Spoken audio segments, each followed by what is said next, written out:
evening, ladies and gentlemen, and welcome to the July 17th regular meeting of Council. The City of Parksville recognizes the people of the Coast Salish Nations and their traditional territory upon which we gather with gratitude. Unfortunately, this evening we're missing two councillors, Councillor Powell and Councillor Oates. First item I have is the adoption of the minutes of the public hearing held July 5th, 2017. Do I have a mover and a second, or moved by Councillor Salter, seconded by Councillor Beale?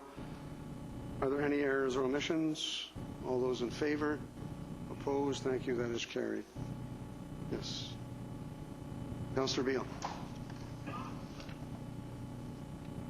Don't tell me. Enough like that. There we go. Thank you, Your Worship. Further to, I have some business arriving from the minutes. And okay. Oh, all right. Okay. Well, part of it. This is further to comments raised at the public hearing regarding the properties at Hearst Avenue.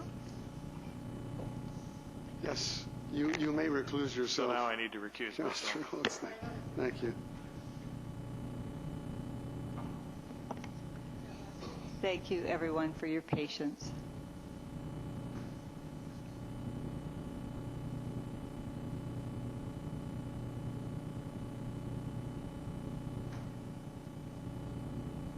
Thank you. Further to the comments raised at the public hearing, I move that staff prepare a site-specific amendment that restricts the maximum number of residences to a total of 20.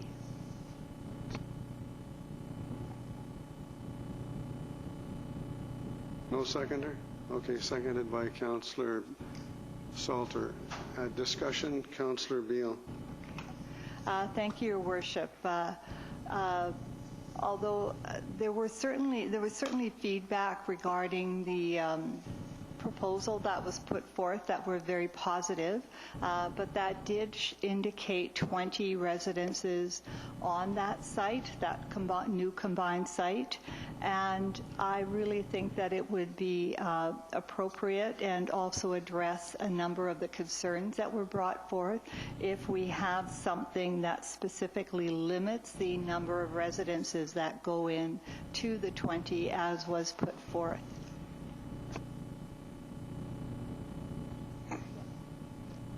Any further discussion on the motion? Councillor Salter? Yeah, I would like to hear a little more information from Councillor Beale, because I'm not exactly certain what she's referring to when she says there were issues brought forth. So what issues, just in case there's folks that don't know what those issues might have been?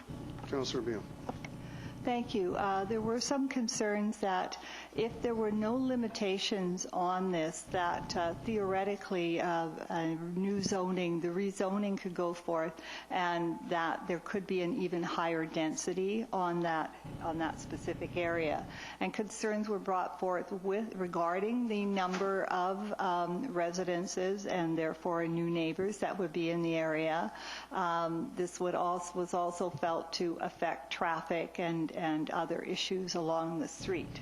I do believe that an ongoing, not only on Hearst but in other areas in town, traffic concerns are certainly very real. They're certainly felt by a number of residences in a number of neighborhoods, and they can and may be addressed through other means as well. But having a limit of density to the 20 as was proposed would allow for a more reasonable increase, and that also could be as attractive as was laid out in the proposed plan. I don't know if that shares enough for you. Mr. Russell, would you have any comments to make on this motion? Councillor Patterson, do you have any comments? Mr. Russell, do you want to make any comments on this motion in terms of what it does or what happens if this motion passes? If I may, Your Worship, if this motion passes on a site-specific basis on the three properties in question as a combined development site, they would be limited to a maximum of 20 units. Councillor Patterson, any comments? Thank you, Your Worship. So currently, with the rezoning application, the maximum density is 40, I believe. So you're wanting to limit that specifically to Councillor 20? Beal, yes. I think residences were presented an opportunity to have a look at the proposal and provide feedback. And it seems to me that then what it goes forward and goes in place should in fact respect and reflect the information that residents received. And when there was initial call out to the immediate neighbors, the response was generally positive and felt that the plan that was put forward was much nicer than ones that were done previously. A few concerns about screening and hedging, which I understood could be looked at when the actual site is developed. I did have a meeting with Mr. Russell to ask him a little more about this and also what would the impact be if this went ahead, what sort of delay would this entail, and he said perhaps 2 weeks. So this is not a request to go back to staff to, back to the drawing board. It's simply to ensure that what goes forth is in fact what residences in the neighboring area actually saw as the proposal. So it would be a more modest increase in density and limit that. But again, Mr. Russell indicated that it might add a couple of weeks to the overall timeline. Councillor Salter. So it's my understanding that there was, the last that I understand was that there were 20 units with a possibility of going up to 25. And then if there was concealed parking or something, they could go up to 42. Is that what you're referring to? Okay. We're ready to call the vote? Okay, all those in favor of the recommendation by Councillor Beal? Opposed? Thank you, that is carried. Okay, So, Your Worship, now that change has been made, the bylaw will not receive third reading this evening. okay, so that I'll eliminate that when it comes time. Thank you. Thank you, Councillor Beal. Okay, let's ask Councillor Burton to come back into the room. I'm going to tell him you said that.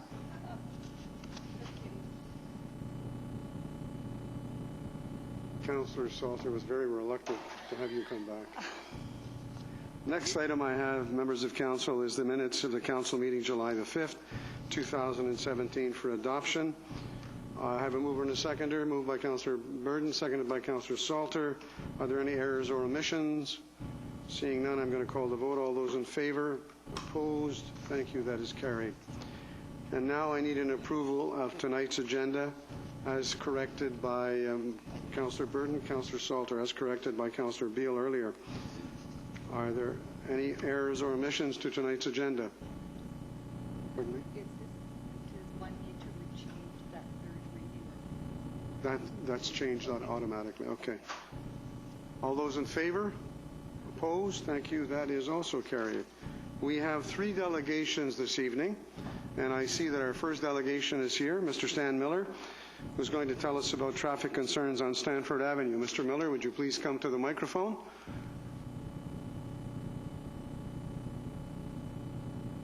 And we've received the pictures that you've sent us. All members of council have your pictures.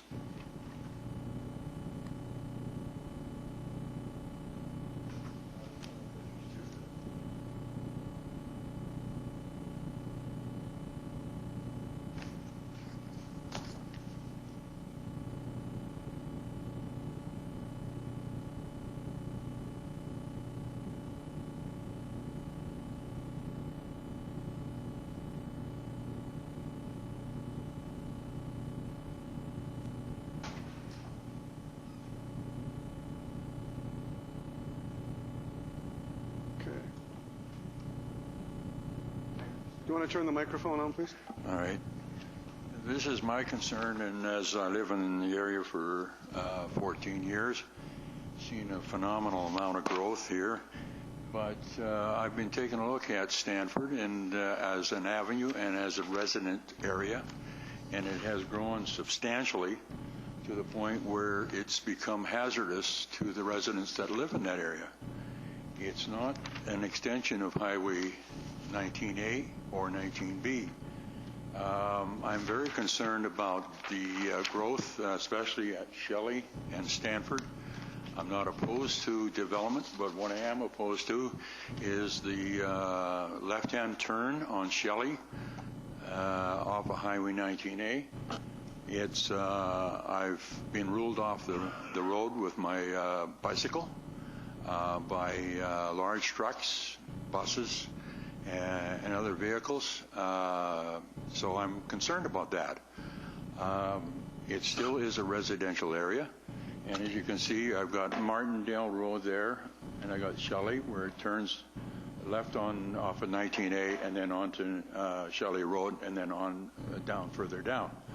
Now, I have purposely taken myself out of the equation and gone down to Mill Street and turned left to come up to Stanford, and it's just as simple as doing that rather than turning left at Shelley Road. So I'm very concerned because it's only 1,000 feet from 19A to Stanford Avenue. It's not very much in the way of distance, but they do have a tendency once they get off that 19A to speed fairly rapidly and take that corner pretty quickly. Stanford Avenue has sort of been let go a little bit from the city's point of view. The roads is like this all the way through Stanford. It's just one of those. The street needs a complete overhaul, and the sooner the better for the residents of the area. There's many turns that people can take if they have to go onto Stanford. Is McVickers, first traffic light, and the second one is Bagshaw, and the third one is Corfield. So if you have to go up into this section of town, you can take those. My recommendation is to sort of stop traffic from coming onto Stanford by putting a no left-hand turn there at Highway 19A and Shelley Road. So the traffic flows directly straight down Highway 19A, and then they've got 4 left-hand turns that they can make. One of them is Mills, the other is McVickers, and the other is Bagshaw, and of course Corfield. So that gives you some idea on that.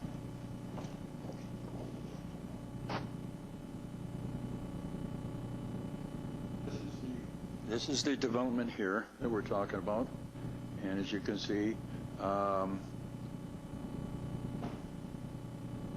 going to be apartments. There's going to be apartments there, and I don't know where they're going to park because of the fact that there's going to be one stall probably for every resident that lives there.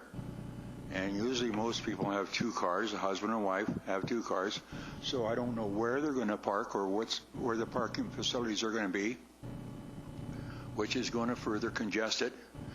And if you look at the complex itself, here is it's about 100 feet to this corner where they come out of the ramp, and I don't know whether they're going to turn left and then go into Nanaimo or turn right and come into town.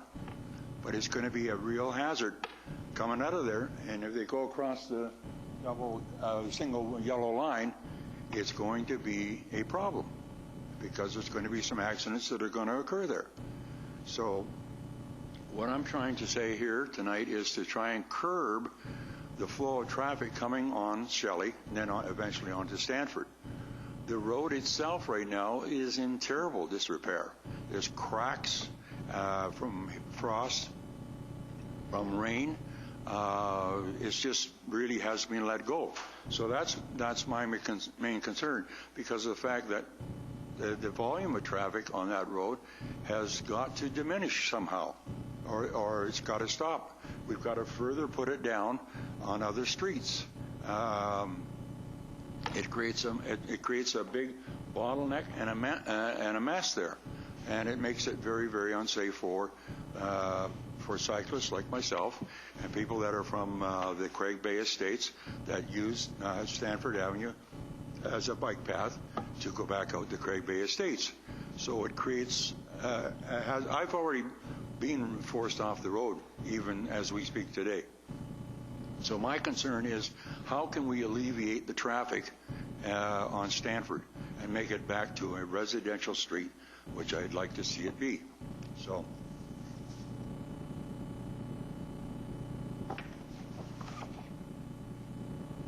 The next one. This gives you a better idea of the complex itself, okay? Like I say, I'm not opposed to the complex and the development of the complex, but what I am opposed to is the Stanford and the volume of traffic that's on Stanford, diverting from coming from town, Nanaimo, coming into town. They use Stanford as a diversion or divert to go somewhere else when they don't really need to, okay? They can continue on coming down and keep the flow of traffic coming off the bridge, the English River Bridge, keep it coming down. So it's a little bit spread out in regards to the volume of traffic that is going to be either coming down Stanford, and we can try and eliminate. I mean, it would be sort of silly to put speed bumps in there.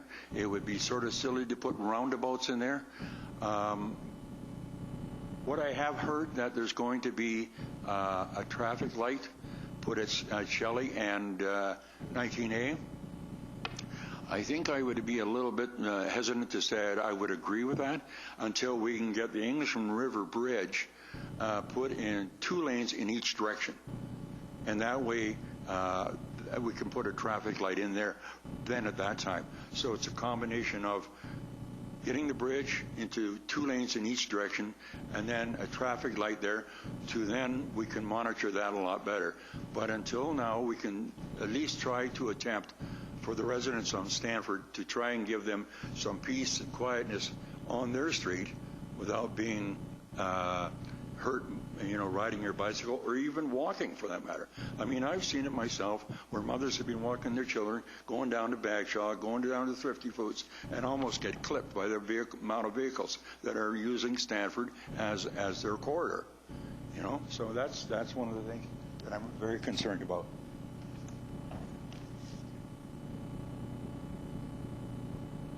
I don't know that you can see this or not, but this is another look at it, okay, in regards to your Highway 19A. I've seen many, and myself, take 19A as on a bicycle, and it's, like you've said to me before, Mark, is that it is hazardous, very hazardous. Nanaimo has done a very, very nice job, what I've noticed, okay, on their streets in Nanaimo, and they've got some nice bike lanes, and it's beautiful. So I'm saying to myself, why can't we have that here in Parksville? So we got some bike lanes, so people that are riding bicycles can feel very safe in regards to their street. So with that, I've got one other item that I'd like to say, and I'll show you in a minute.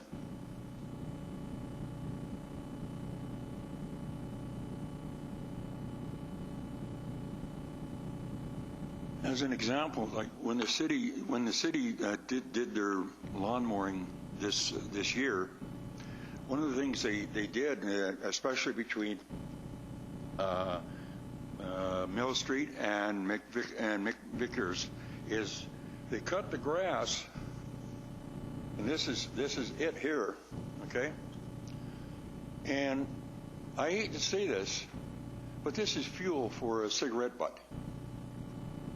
It's amazing that we this has not caught on fire. There's a tree, as you've seen there, the pictures.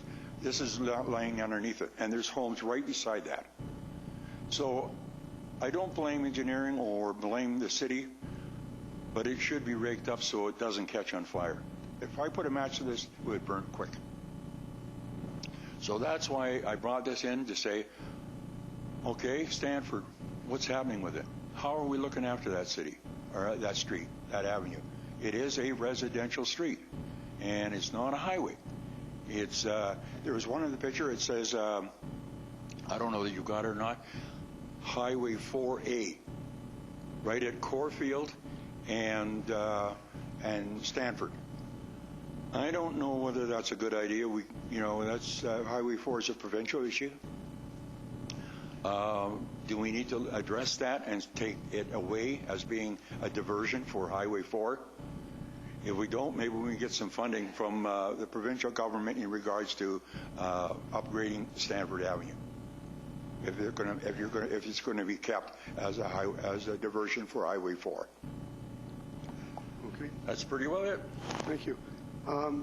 First of all, I have a question. How would the residents of the apartment building get into their apartment if they couldn't make a left turn on Shelley off the highway? I'm not an engineer on that. I don't know how that's going to come about. It's a problem. I've looked at it and thought about it. My main concern is that we return Stanford Avenue back to being a residential street. And other complexes in the area, or that particular building, I think they're going to have to iron something out or do something different so that they can go into their residence there. The idea of it with the ramp and 100 feet to Shelley Road, that's going to be hazardous too. So the whole area there, within say 1,000 feet, okay, or 1,500 feet, is really hazardous on the road. Shelley Road was not meant to handle that volume of traffic. It's a small, little, tiny residential street, and Stanford itself is not really prime time for heavy-duty traffic of every description you could think of. So. If they can work something out with, with that new building there, and make it accessible, I don't know what the answer is to that. Mr. Figuera, before I ask other members of council for questions for Mr. Miller, the Stanford is to be redone, completely redone, 2021? 2021. Thank you. Okay. Members of council, any questions for Mr. Miller? Yes, Councillor Beal and then Councillor Sultan. Thank you. I'd like to thank you for bringing this forward, and I recognize the efforts that you've gone to make it as clear as possible and provide all that detail. I also think it's particularly wonderful that Mr. Figuera is with us this evening so that he can hear those concerns, and our mayor asked one of the questions that I was going to ask, which is when Stanford's coming up for review. I do know that, a little further along at McVickers, there is a four-way stop at the top there along Stanford and McVickers. I'm pretty sure it's McVickers, yes. But it's not a four-way stop at the top of Mills, and I am aware that some of those streets, Mills in particular and McVickers, have sidewalks, at least on one side, but the other streets don't. So it's certainly, I can appreciate the issues, and there's a lot of it. You showed it in your photos, and I've been aware of it as well. There are a lot of people, I think, who perhaps work in that the business area there that seem to park along the street. I don't know what the limits are for parking there, but again, Mr. Figuera is here. I'm really pleased so that he can hear this and consider all of the information you've brought forward. Councillor Salter. Yes, I'm glad you showed the concern about that. One of the other things, which is parking there on Stanford, is just brutal. And there is absolutely no room for bicycles or any people to walk on Stanford. I heard that it's going to be done in 2021. I'm hoping that Stanford can be done quicker than that, and return it back to a really nice residential street with sidewalks on both sides. The reason why I seen that Highway 4A is that, funding, and I'm aware of that. Could the provincial government be involved in some of the funding for Stanford in upgrades, or just obliterate 4A and make it a complete residential street and defer the traffic down some other street to take Highway 4 into Port Alberta or the Upper Freeway. It's really critical that we take a look, because the road itself, I don't think it's going to make another year. It's cracks everywhere. I mean, the ground is, as a matter of fact, I talked with engineering people there, and where there's a fire hydrant, they had to dig and find out where the tap was, because it was buried about 3 inches deep. And, and so they had to shut that water off to accommodate the new complex. So they had to go on a witch hunt because it had been buried, because the ground is starting to sink, and like I say, it's like this all the way right straight through. It's an issue that has to be really addressed, because it can't go another year. The road is worn out. Okay, Councillor Salter. Thank you, Mr. Mayor. So I just hearing what you're saying and looking, but there will be a traffic light for people turning left. Is that correct? Yeah. So there will eventually be a traffic light for people turning left. But I'm thinking as well with regard to people coming up that ramp that you were mentioning and coming straight on Stamford. Just as far as solutions go. So I'm just sort of tossing that out there, that building may be able to have a little railing that comes down, so that when folks are coming up to come out of that building, there's a railing which forces them to stop and look before they leave, so they're not just darting out and onto Stamford. Just throwing that out. And the other is with the crosswalks on Stamford, possibly thinking about raised crosswalks. There's a lot of raised crosswalks, even in Nanaimo, but Courtney, in areas very close to us, they have raised crosswalks, which slows traffic down as well, and makes it a lot safer for folks who are on the side of the road, who are riding bikes, whatever. It just slows the traffic down. So those are possible solutions. And I do know that we've just, with regard to Stamford being busy, we've also just approved a little pub up there. So that increases traffic as well, plus that little strip mall up there and so on, right? So as Councillor Beale mentioned, vehicles on the side of the road impacts your ability to walk or bike or take the baby buggy down the road. So those things would also need to be looked at for sure. And especially with all of the densification that is happening now. And quite frankly, that is the regional growth plan coming to us out of the province, is densification. So it's us having to look at, when we're encouraging densification, how do we keep the community safe and well managed. Mr. Figueroa, when the traffic light was designed for the left turn on Shelley, I believe I had to recluse myself from that particular project, but wasn't there a traffic study done at that time? And if there was, would you give us a little bit of background on it? If I may, Your Worship, yeah, a traffic study was done. We've got funding in place for, we're going to be coordinating the construction with the developer. So that will end up, Shelley and Highway 19A is going to end up being a fully signalized intersection there with a left turn westbound onto Shelley. So that's in place, and and I hope it's seen as a positive thing that we do have Stanford and Shelley on the books for. Well, Shelley's going to be built with the development that's occurring right now, and Stanford's on the books for 2021. And Stanford, the ultimate configuration of that's going to be sidewalks both sides, bike lanes both sides, all the way down to Corfield. So once it's in place, it will fulfill the kind of the significant link that it is in terms of alternative modes of transportation as well. So it's going to be much safer once that's done. It's very much taken to point on the current condition of Stanford. Right now we're having discussions with operations on what we can do on a temporary basis to do some minor repairs there to hold over until the construction's ready.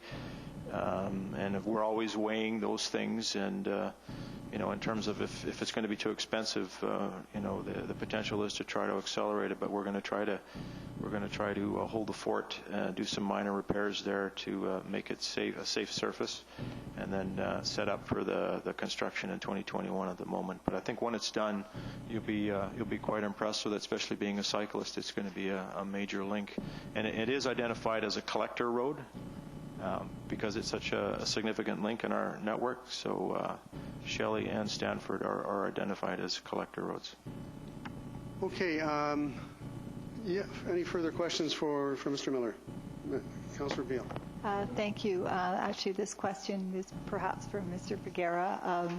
I'm just wondering, can anything be done to look at the parking situation along there? Should there be parking in every block, and is there a limit, or is it enforced, or if there's anything that can be done? I know myself, having been along there and looked at that road, that because it is quite narrow, there aren't sidewalks, it becomes very hazardous for people who might be walking or cycling, and dealing with some of the parking along the businesses there might alleviate that in the short term. So I just wondered. If I may, Your Worship, through to Councillor Beale. Well, certainly with the ultimate design of that'll be all sorted out, but I assume you're asking in the meantime? In the meantime? We could look at the signage on there to make sure that it's entirely clear where parking is permitted and where it isn't. I believe there's signage near the bend of Shelley and Stanford that identifies no parking. That's certainly all going to be cleared out as the construction continues. If the pedestrian facility is blocked on the north side of Stanford, adjacent to the development, which it will be probably mid-August is the current schedule for that. There will have to be accommodation made on the south side of Stanford, so the pedestrians have the ability to travel east on Stanford to the Shelley area and access even things like the super box that's there right now for their mail and stuff. So that accommodation, the contractor will have to accommodate that in the meantime. Do you have another question or another point you want to make? In regards to what the engineering Vaughn had said, as regards, what's the estimated cost to put a traffic light there at Shelley and 19A? If I may, Your Worship, I believe the current, I don't have the exact figures with me, but I believe it's in the neighborhood of $250,000. I don't know. I'd say $250,000. That's for one little street, Shelley, and then on to Stanford. That's pretty expensive, and I'm looking at the budget for our city without raising some taxes here. I look at if you can just get the traffic flowing down there, and we can get that bridge twinned in both ways, then perhaps putting a traffic signal light in there at Shelley and 19A might be the wise thing to do. But you can get some help, some money, by deferring that and getting Shelley or Stanford Avenue back to being a residential street. That's my main concern, because I saw these on many of the streets, okay, on Bagshaw, McVickers, Mill Street. We don't have this on Stanford, and I'd like to put that up there, because it's important that the kids and the mums and the people that live in our street at Stanford are aware that somebody cares, big time. Because as much as I may agree with you, it's a collector street, it really isn't. It's a street or an avenue in Parksville, period. Thank you so much. Okay, thank you for your presentation. Thank you. Oh, I'm sorry. Councillor Burden. Just a quick comment. The developer's paying for that traffic light, correct? If I may, Your Worship, they're paying for roughly half of it. Yeah.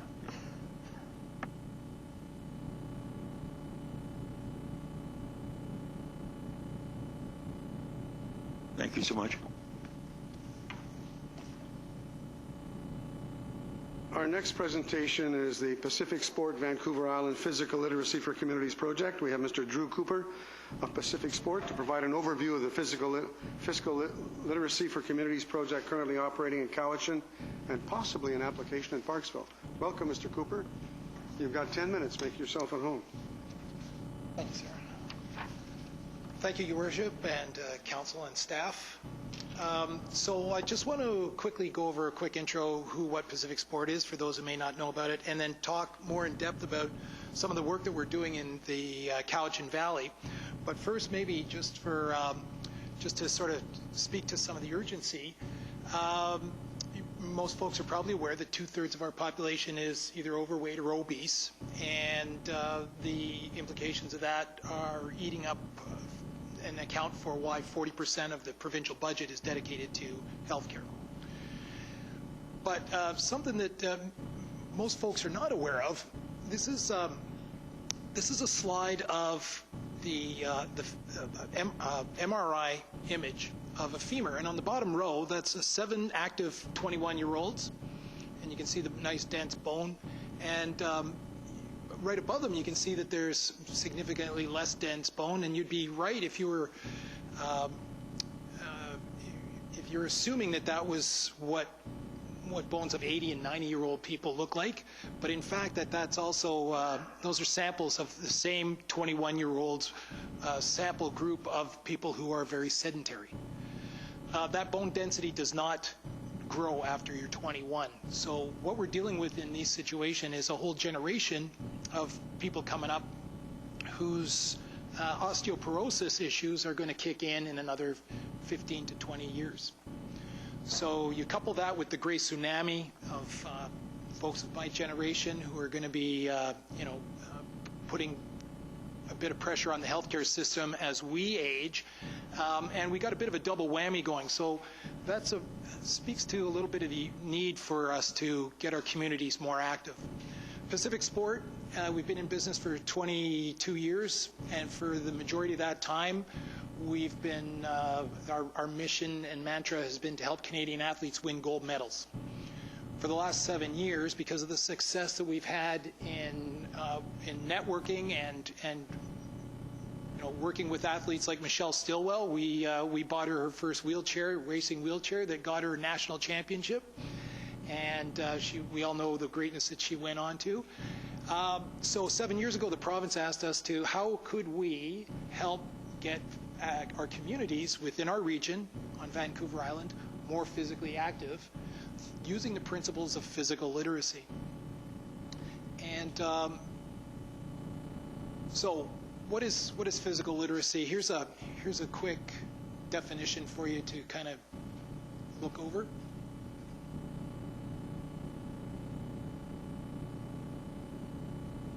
So in essence, what this is saying is that it's the fundamental movement skills, such as running, jumping, throwing, skills like agility, balance, coordination, and speed, all together that makes for the physically literate person. Without these skills, there's a lack of physical competence. Then we don't have the confidence or the motivation to then be active for life. So a little bit about what we're doing down in Cowichan. 3 years ago, John Elzinga approached me because I'd done a number of presentations similar to this, and John, who is the rec director down for the regional district down there, asked if we could set something up, to which we agreed. John agreed to be the champion. He was the squadron leader, and he was in charge of engaging key community influencers, bringing them to the table. We were looking for 4 main sectors, so education, recreation, health, and sport. And representatives from those 4 groups made up an advisory council of about 15 to 20 different agencies within the region. My role was really kind of as John's wingman to help advise and guide him in making sure that he stayed on task and on target. And I also had access to resources like Dr. Dean Kryler's here, who is Canada's foremost expert on physical literacy. And we brought him in as kind of that inspirational piece. And when he presented to the community, it really galvanized them into some action. The second stage, we had those key leadership groups like the school district, the rec department, and the Island Health reach out to the associated agencies and bring those folks on board. And as I mentioned, we ended up with between 15 and 20 different agencies on board. And the key thing here was that not only were these people community influencers, but they also had to agree that this was going to be a high priority. So it wasn't things that people are going to do off the corner of their desk and get dropped, when there was a bit of a time crunch. It was something that they had to commit to for the long haul, which they did.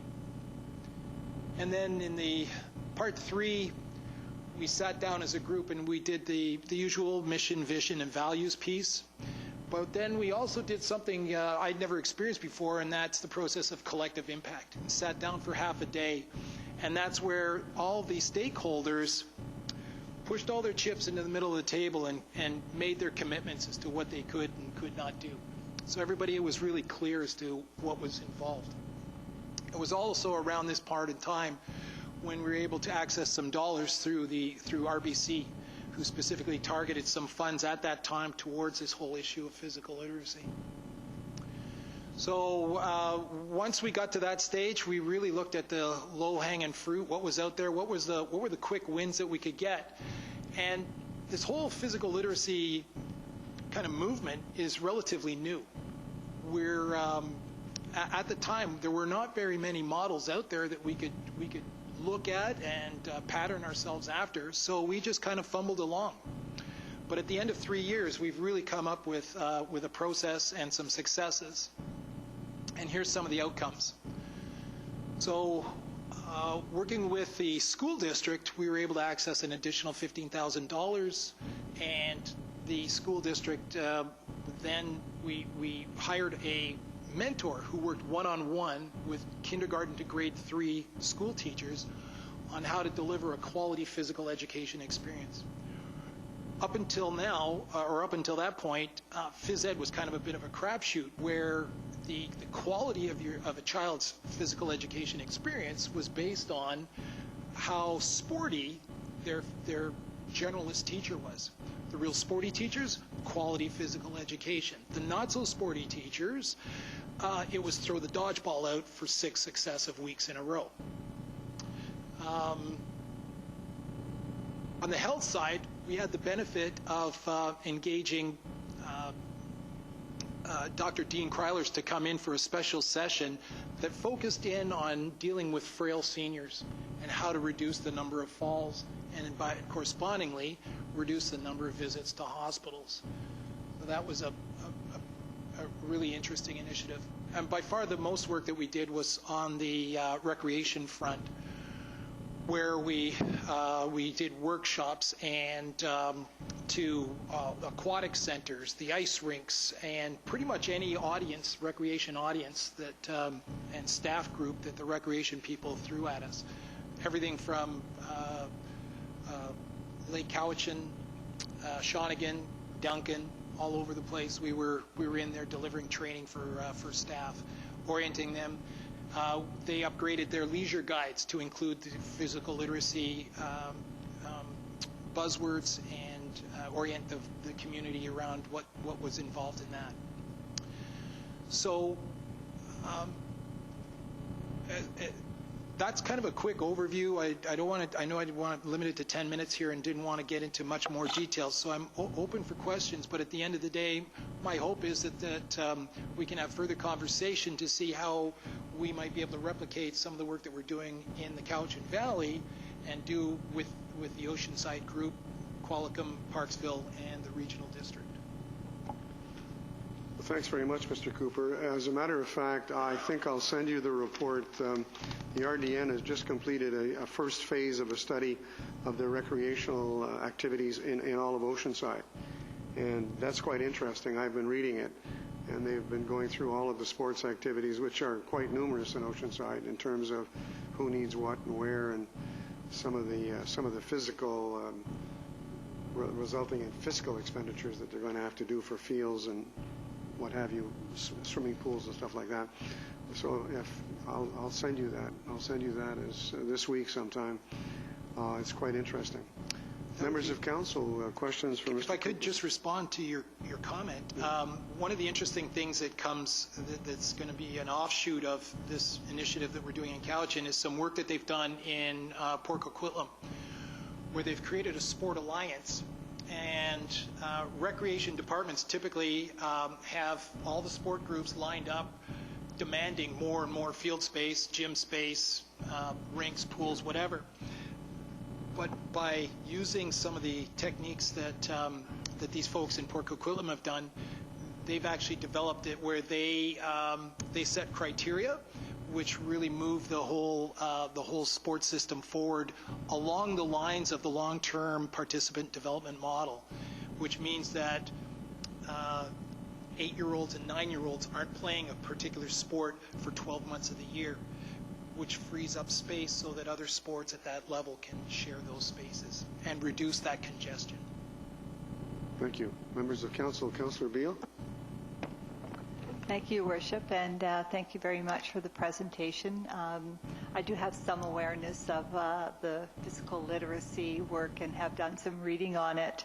And having been in the school system here, I certainly can state that physical fitness and physical activity is very important and been involved with Action Schools. But I've also been very fortunate in that I have some understanding of the collective impact part of that. And I think bringing that into this whole concept it's absolutely critical, and if I can use the term, can make it a game changer. So when you have that integration of the different organizations working together to really move it forward and extend the learning and provide opportunities in the best place, is really great. Have you already met, or are you lining up some sort of meetings with the school district and with the RDN? They both come to mind for me right now. Yeah, absolutely. That would be my next step.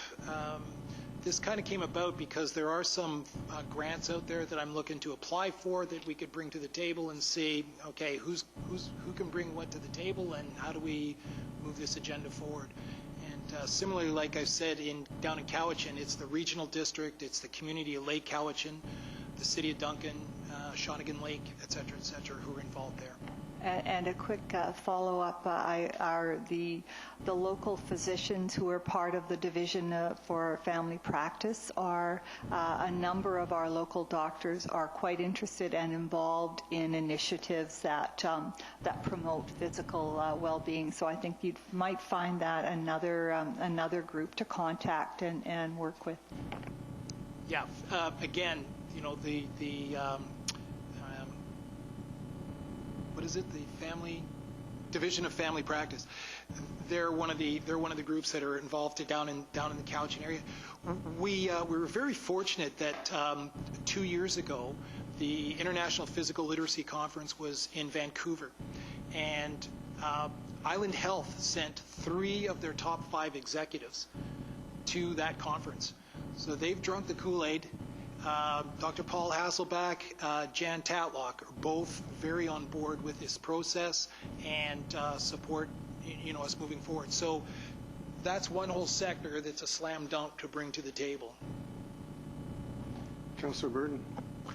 So we had an interesting presentation at AVICC, which was, I think, one of your colleagues, also named Drew.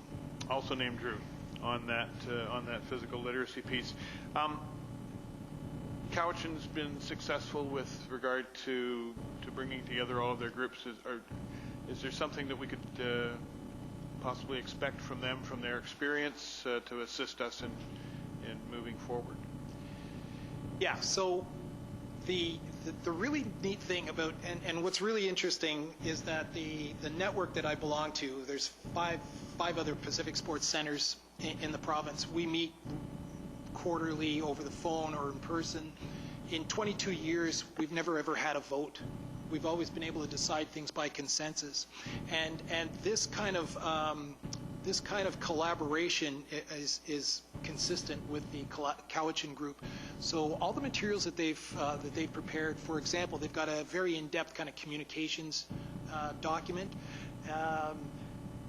That's something that they'd be willing to share immediately. So all the successes, we're going to take. We fumbled, as I said, we kind of fumbled along for most of the first year and a half, and it's only the last year and a half that we've really been kind of cooking. And the successes and the challenges that we've experienced are all things that, because I work with those folks and I would intend to work here, that would all be made available. Follow up? Yeah, and it is Pacific Sport Vancouver Island, Yes. which means that you're going to serve all of Vancouver Island. Are you making this pitch to any other communities? Yeah, we've just recently, because I was aware of a pot of money and there had been an expression of interest from Campbell River, I'm working with those folks on we haven't solidified the funding yet, but they've already expressed an interest, so I'll be working with them in this similar capacity. Any further questions for Mr. Cooper? Well, thank you very much for coming. I appreciate it. I'll send you, if you want to leave me, if you've got a card, leave me your card. I'll send you that report tomorrow. And just in passing, as a matter of fact, in terms of physical literacy, I don't know about physical literacy, but I have a certain member of this council, shall remain nameless, that still plays rugby, and he's a little bit battered and... Okay. But the importance of staying in shape at all ages is coming true to me, because I've had to go to a gym now. I just have to, personally speaking, I just have to stay in shape because it's hard to do otherwise. Well, and this is the issue we're trying to address here is kids who try out a sport at age 10 without any kind of that basics, those fundamental movement skills, give it a shot, don't do so well at it, and most kids now they just pack it in. Many athletes who are fairly physical literate, and I'm thinking in the case of like hockey players who only play hockey up until age about 16, and then they wash out. There's nowhere else for them to go, and they don't have the skills and capacity to move into another sport. There was a famous basketball player that tried to play baseball, and he couldn't get out of the B leagues or something. He didn't make it. Yeah. All right. Thank you. You can leave your card with Sarah. You know Sarah. Okay. Thank you.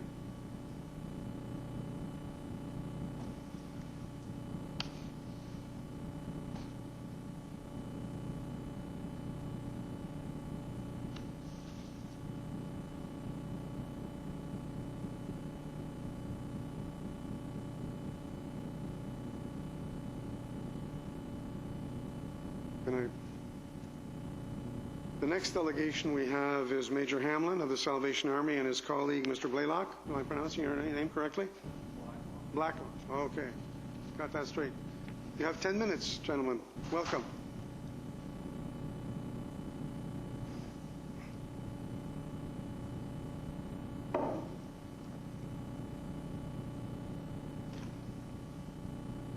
I'd like to thank Mayor Mark Lefebvre, Council, and the citizens for the opportunity to come and address you this evening. For 135 years, the Salvation Army has been meeting the needs of the marginalized and the needy, and those suffering a loss of dignity because of the circumstances that they encounter. And during that time, those who wear the uniform that I'm wearing this evening, and those who work alongside our paid staff and our volunteers have done an amazing job of bringing the love of Jesus Christ to the communities that we serve in across our nation. The Salvation Army is the largest social services organization in the world. We're known for our ability to improve the lives of individuals and the ability of communities to meet the needs of their citizens. We do not employ a cookie-cutter approach to the community's needs. Rather, we find innovative ways to address unique community circumstances working with others in the community to accomplish our common objectives. We're here today to report to you what has been accomplished to this point to address the housing emergency that arose from the Ocean Terrace fire. With me today is my manager of our community ministries, Earl Blacklock, who has been spearheading our efforts. Now I'm going to turn the mic over to Earl to provide a report to which I will bring some concluding remarks.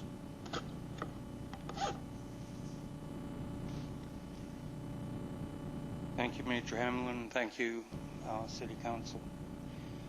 Major Hamlin described the current situation as a housing emergency, and I think that's an appropriate description of what the community of Parksville, the city of Parksville, is facing because of the fire that displaced the occupants of 32 apartments at Ocean Terrace.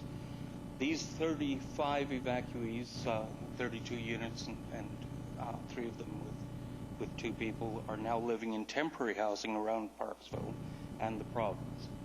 Some, 9 by our count, have located and are preparing to move into long-term housing, but the need is still very great.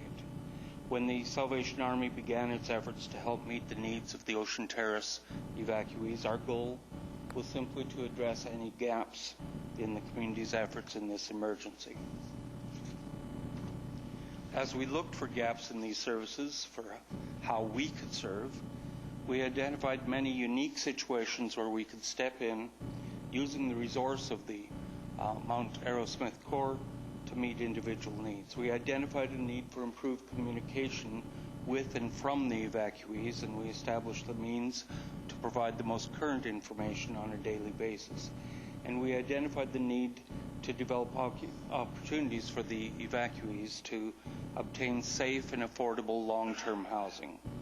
We saw this task as paramount as we sought to allow the evacuees, many of them residents of Parksville for many decades, the opportunity to remain in their own community rather than being scattered all over as would normally occur. We've called this a housing emergency because this community currently does not have the ability to offer safe, affordable housing to the 35 people displaced by this fire. It is a housing emergency because the short-term accommodations that the community has generously offered are generally not sustainable on a long-term basis, as even these generous providers also seek a return to normalcy. And it is a housing emergency because even were all of these residents to finally obtain long-term housing, there will be others who are displaced thereby. The effect of this fire will ripple through this community for at least a year, making what was already a tight housing market even worse. When there's no housing available, residents such as those affected by this fire, residents who are already unable to afford rent levels that in some cases took more than 55% of their limited income, have no alternative but to scatter, saying goodbye to this community, in most cases forever. Perhaps there's a better way. Perhaps we could work as a community to rapidly put in place temporary long-term housing until the current market prompts development of safe, affordable housing. We believe that cooperative effort could address the needs of not only these 35 evacuees, but those in the future affected by the ripple effect arising from our efforts to secure accommodation for them. And we offer to take the lead in this effort. We come to you today to ask that this City Council direct its city planners, engineers, policy advisors, and others in its employ to work with us to remove any impediments to a temporary housing solution that is not currently contemplated in city bylaws and policy. We ask that this direction and collaboration be in place for a period of not less than 3 years to give market forces the opportunity to respond with new and renovated housing. and we ask that this effort be given priority status over other important but not yet urgent services. We, in turn, will bring together other members of the community who have a part to play to develop the resources needed to implement this temporary but creating long-term housing solutions. You may ask how we propose to quickly put in place the means to prevent the homelessness of these 35 and the 35 who will be displaced as the evacuees find accommodation. And make no mistake, that is our priority in this. The Salvation Army's intent in all of this is to prevent homelessness. We propose two different measures. First, we propose that existing parks for travel trailers and RVs be permitted to provide those services on a year-round basis. There are currently restrictions that discourage and prevent that. Second, we propose that the city facilitate the development of a tiny house pod where 10 or more tiny homes are located on land in the city that may or may not be currently zoned for housing. This proposal would be designed to be temporary, with the homes removed and relocated, perhaps to a permanent tiny house community, once the vacancy rate becomes sustainable. The need is great, and the challenge may seem overwhelming at times, but we are an organization motivated by faith, and we believe that this community can demonstrate its ability to embrace the challenge of serving the needs of all of its residents, including those caught up in circumstances such as this. The vision that Earl has shared with you this evening is it's an imposing one, and it will require more than the resources that the Salvation Army has alone to be able to put into place. To address a housing emergency that has brought the community's vacancy rate to near zero, we're proposing to develop temporary solutions with a longer-term vision at its foundation. We believe the City Council can permit and facilitate a community-based response that will meet the most immediate housing needs arising from our emergency, so that we are not forced to turn our backs on the most vulnerable in their time of greatest need. The initiative could set Parksville apart as a city that takes care of its own, no matter how great the challenge may be. In this effort, we ask for your backing. We look for your support. There are some very succinct sayings that come to mind. But for the grace of God, go I. We work in the front lines with these individuals, and to share with you the emotional space or the place where they are right now, we don't have enough time this evening to sit and come to terms with where they are, the space where they are. Right now, they're looking at trying to locate permanent shelter, which should be a human right for every person in our community. They're faced with looking elsewhere. Personally, I have a congregation. I have 2 members. Due to the housing situation, they were renting. They've been asked to move. They've had to relocate outside of Parksville. Fortunately, they'll be close enough to be still a part of our community. These are people who have a little bit of means, and they're able to do it. The people that we are dealing with have limited resources. Proverbs 28, verse 18, tells us that where there is no vision, the people perish. asking the leaders in Parksville to help us to develop that vision so that we can meet the needs of the people that we serve. I realize that the issues that we've raised here this evening can seem overwhelming and even a bit frightening. It's not nearly as frightening to those who are experiencing the events of the fire at Ocean Terrace. We in the Salvation Army believe we must move past that overwhelming and the frightening stage. We see a challenge that needs to be turned into an opportunity.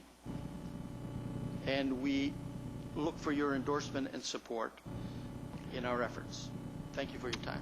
Thank you. Just before I turn it over to members of council, I want you to know that earlier this spring, along with our colleagues in the RDN, we bought a piece of property for transitional housing. We're working with the Homelessness Task Force. Yes. And that is a problem that continues that we have to deal with day in and day out, and we're dealing with that. And later on this evening, Mrs. Comas is going to make a report on some of the things that have been going on in terms of having to deal with addiction and homelessness and poverty. We're in the thick of it. So just so that you know that. All right, members of council, I believe, Councillor Salter, you had your hand up. Just to offer a comment there, the distinction, and we applaud those efforts to addressing homelessness. They're enormous. What the distinction that we want to make is we're looking at preventing homelessness as opposed to addressing homelessness as an issue. We think that those two concepts need to be married together and work alongside. Okay. Councillor Salter. Thank you, Mr. Mayor. And thank you, Major Hamlin and Mr.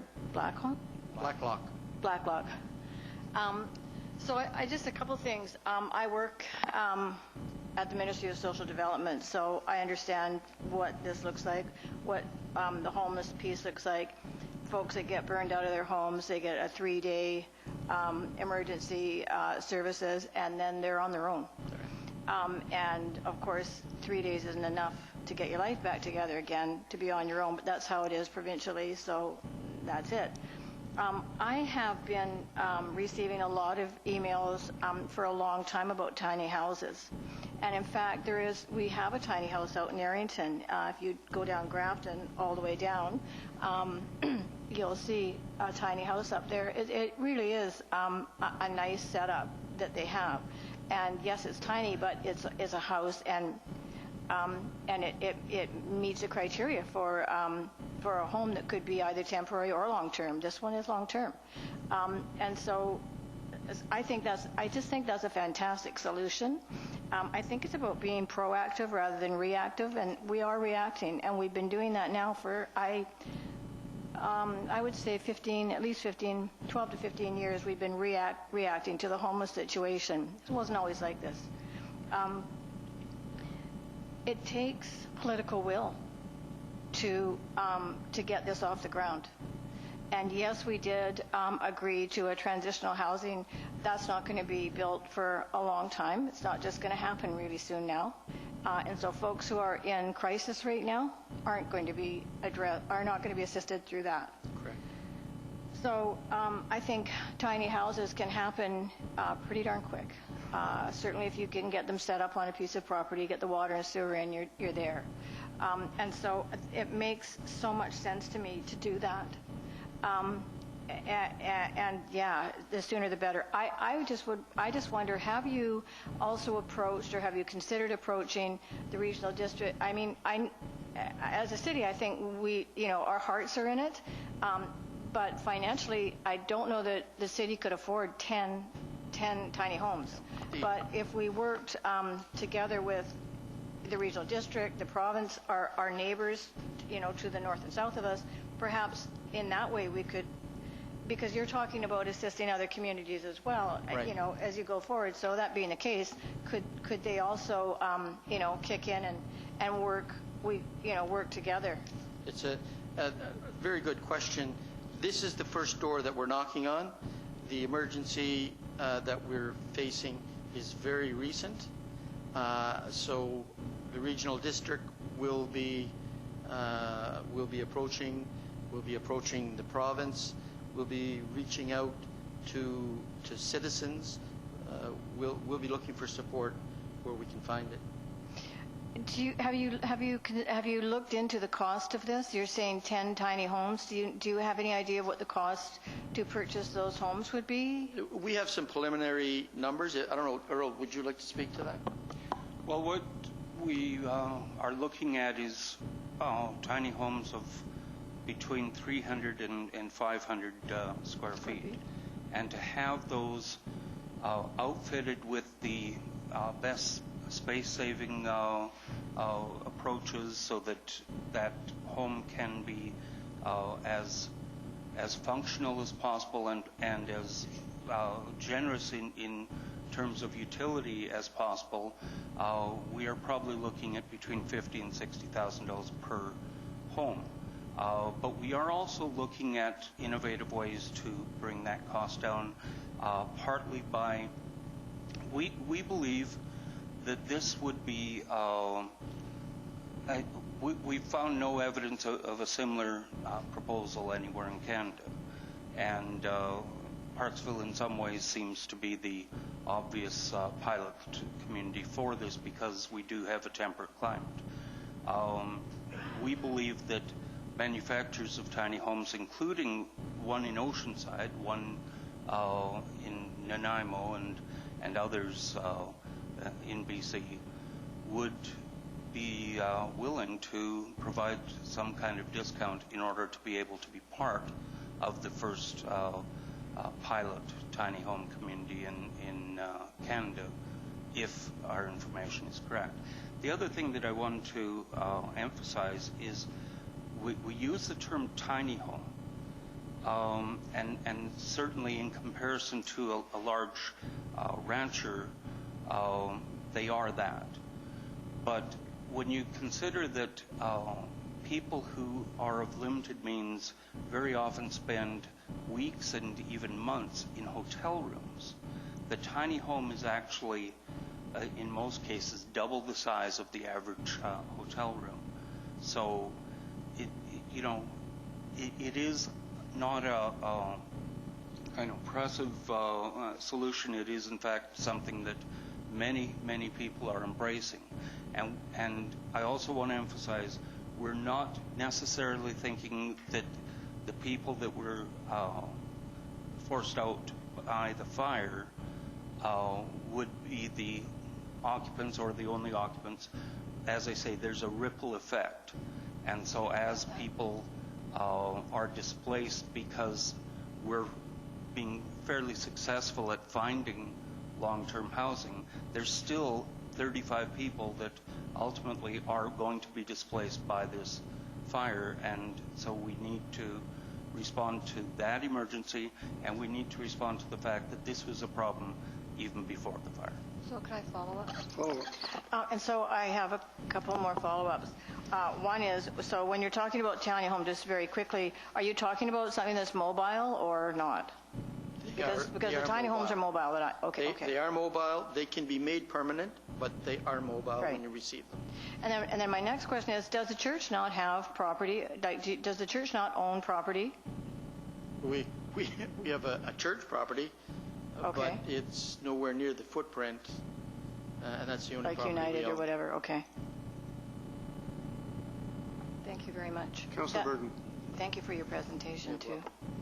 Thank you for your presentation. You bring to light, again, the fact that Parksville has a housing crisis. Our vacancy rate is 0. We're inundated with people looking for regular accommodation, and I guess it takes an emergency situation on occasion to really bring the problem to light. You're looking for a place to put tiny homes, is that correct? That would be correct. And have you researched anything? Have you got any feelers out? Or Does anybody here have property? we are looking. We haven't done a great deal of research or work in this direction. We're looking for some support here. We're thinking that would take about a 2-acre piece of property, but we haven't confirmed. We would have to talk to city planners to find out what kind of density we could put on a piece of property. There's a nice piece of property right out here next to City Hall that would be an ideal location. Just thinking, put on the spot, I would see that as a potential candidate. All you have to do is put the infrastructure in, the water and the sewer, and we're good to go. And if I could just follow up on that, we have faith that the land is there. We don't believe that that would be the principal issue. At this point, we need to clear a hurdle out of the way first, and that's the regulatory one. So that's where, before we can take additional steps, we need to know that the speed bumps on the road have been removed. I think that there's a number of properties in and around the community where there probably aren't those kinds of speed bumps. I'm thinking of places like Surfside, where I think that their allowable build-out is another 100 and something units. Is that correct, Mr. Russell? Approximately, yeah. Okay. Golden Dawn has a couple of vacancies because of fires that were recently in their complex that haven't been replaced. I'm not sure. I guess the difficulty is that all of these places are private land, and you'd have to approach the landowner. I don't know how we would assist with that, but I don't know that the regulatory hurdles are that huge. I think there are areas within the city that are zoned for mobile accommodation. Thank you. Anyone else? Councillor Patterson, Councillor Beale. Councillor Beale. Yes, I would also like to add my thanks for not only for coming here tonight, but for the work that you are doing to assist these the people who have, devastating loss of their accommodations, their homes, and in some cases all their belongings as well. And just to add to what's been said before, I'm pleased to hear that you're also going to be in touch with the RDN because, Councillor Burden's comments, I think, are encouraging. I mean, yes, it's private land, but, where there are regulatory hurdles, there may be some land that's just outside the city limits. I mean, it would still be in the Oceanside area that may not have those same kinds of obstacles that, we would have to follow procedures and do whatever would need to be done if we were to go ahead with this. So I just encourage you to reach out and speak to our neighbors, and particularly the RDN, because that covers all of the communities, and Qualicum, the News Bay, everyone has a seat at that table, and you'll get to everyone at the same time. So thank you. Well, we face the same challenge as you do. We don't have an unlimited supply of money. We don't have an unlimited supply of staff. Right now, our books are pretty full. We have. I talked about the project that we're planning. We're looking for money from BC Housing to build that. That's on the go. I would suggest that when you talk about, you're talking about something that you'd want fairly immediately. Am I correct in that? What's your timeline? 3 months, 4 months, 5 months?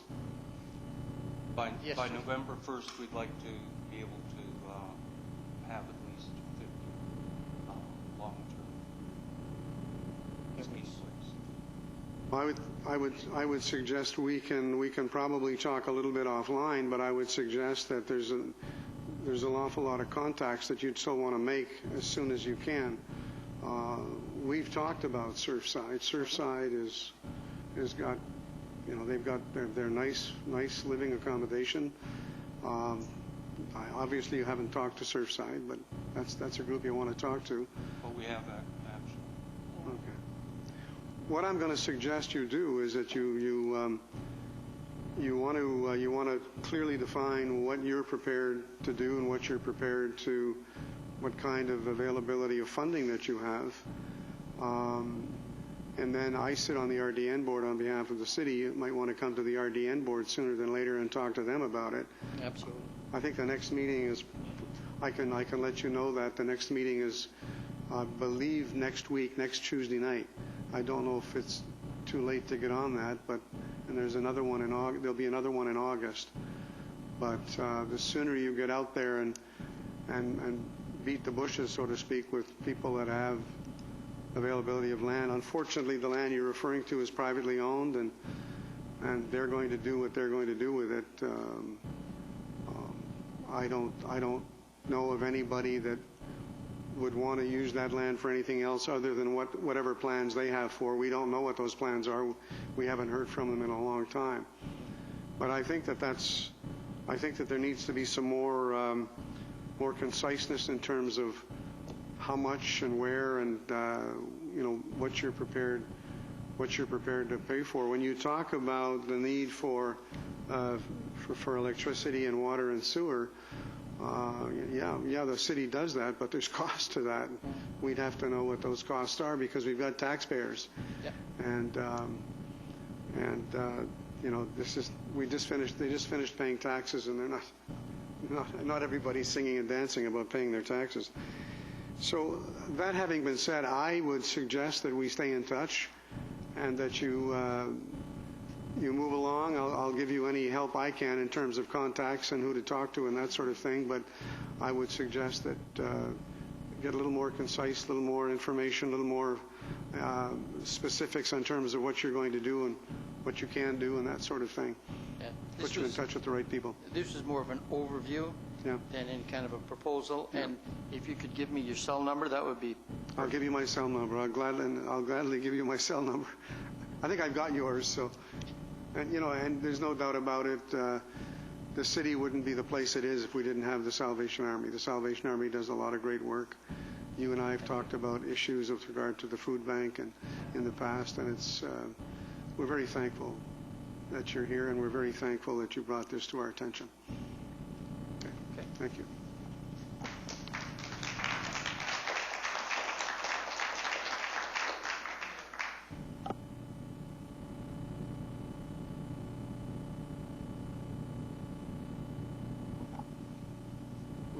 Okay, we're moving on with the agenda. Ladies and gentlemen, Mr. Russell, consideration of a development permit at 811 Wright Road. Would you please give us the background on this issue? And I have 3 recommendations. Can I have a mover and a seconder for the recommendations? Moved by Councillor Salter, seconded by Councillor Burton. If I may, Your Worship, this is a follow-up report. This application was before Council previously with respect to this development permit. At the time, there was a few information items that were missing, that were insufficient. Those items have now been addressed, particularly with respect to the geotechnical aspects. This development permit will authorize the restoration of some bank works and revegetation of the site. The rest of the details are as per the report in the agenda. Any questions for Mr. Russell? Because I have some questions. Go ahead, Councillor Burton. On the, I'm trying to figure out, I guess, what has changed, particularly with regard to the switchbacks. On the map on page 48, we see that the switchback from May 31st, 2015 intruded onto the property next door, and it shows that it's been cut back to the property line on the April 2017 survey. I guess my question is, was there a stacked wall that extended onto the other property, and has that been removed? If I may, Worship, through to Councillor Burton, there was a stacked wall. This permit will authorize it to be located just on the subject property rather than the configuration on the adjacent property. Okay, and then one more. With regard to the proposed new house, it appears to be over over the setback on the, let me think, southwest corner, southeast corner. Again, I'm on page 48 of our, there's a 60-meter setback from line from the present natural boundary indicated. If I may, worship through to Councillor Burden to clarify the plans that were submitted. The 60 meters really where the development permit area ends and begins. Okay. The setback from the top of the bank is 7.5 meters. However, the geotechnical engineer, for geotechnical purposes, recommends that the house be at least 10 meters back from the top of the bank, and that's... Okay. So it is indicated there? Yes. Yeah, okay. Yeah. That's good. That was my question. Thank you. I have a question of overall liability, and I'll tell you why. I read the report from the company LEA. I forget what they're called, but anyway. Lekowich Engineering Associates.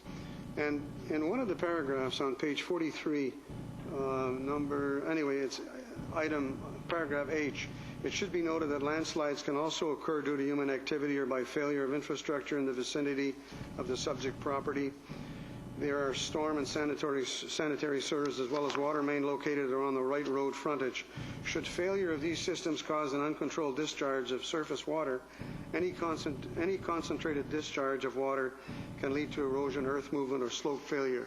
So, in light of reports like that, what's the city's overall limited liability, or does the owner assume all the liability by proceeding with this? If I may, worship, to highlight the work of one of my colleagues, that's basically why the engineering department has a capital works project to maintain our infrastructure so that we reduce those liabilities. So the two are related? Yeah. Yes. Okay. I have another question on it's section B on page 42. I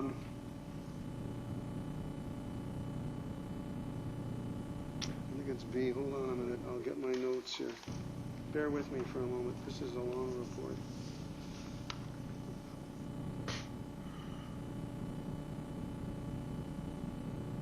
Oh, yes. Section B, the slope is considered to be in a stable condition due in part to the landscaping and drainage features incorporated into the pathway as per LEA's recommendations during construction.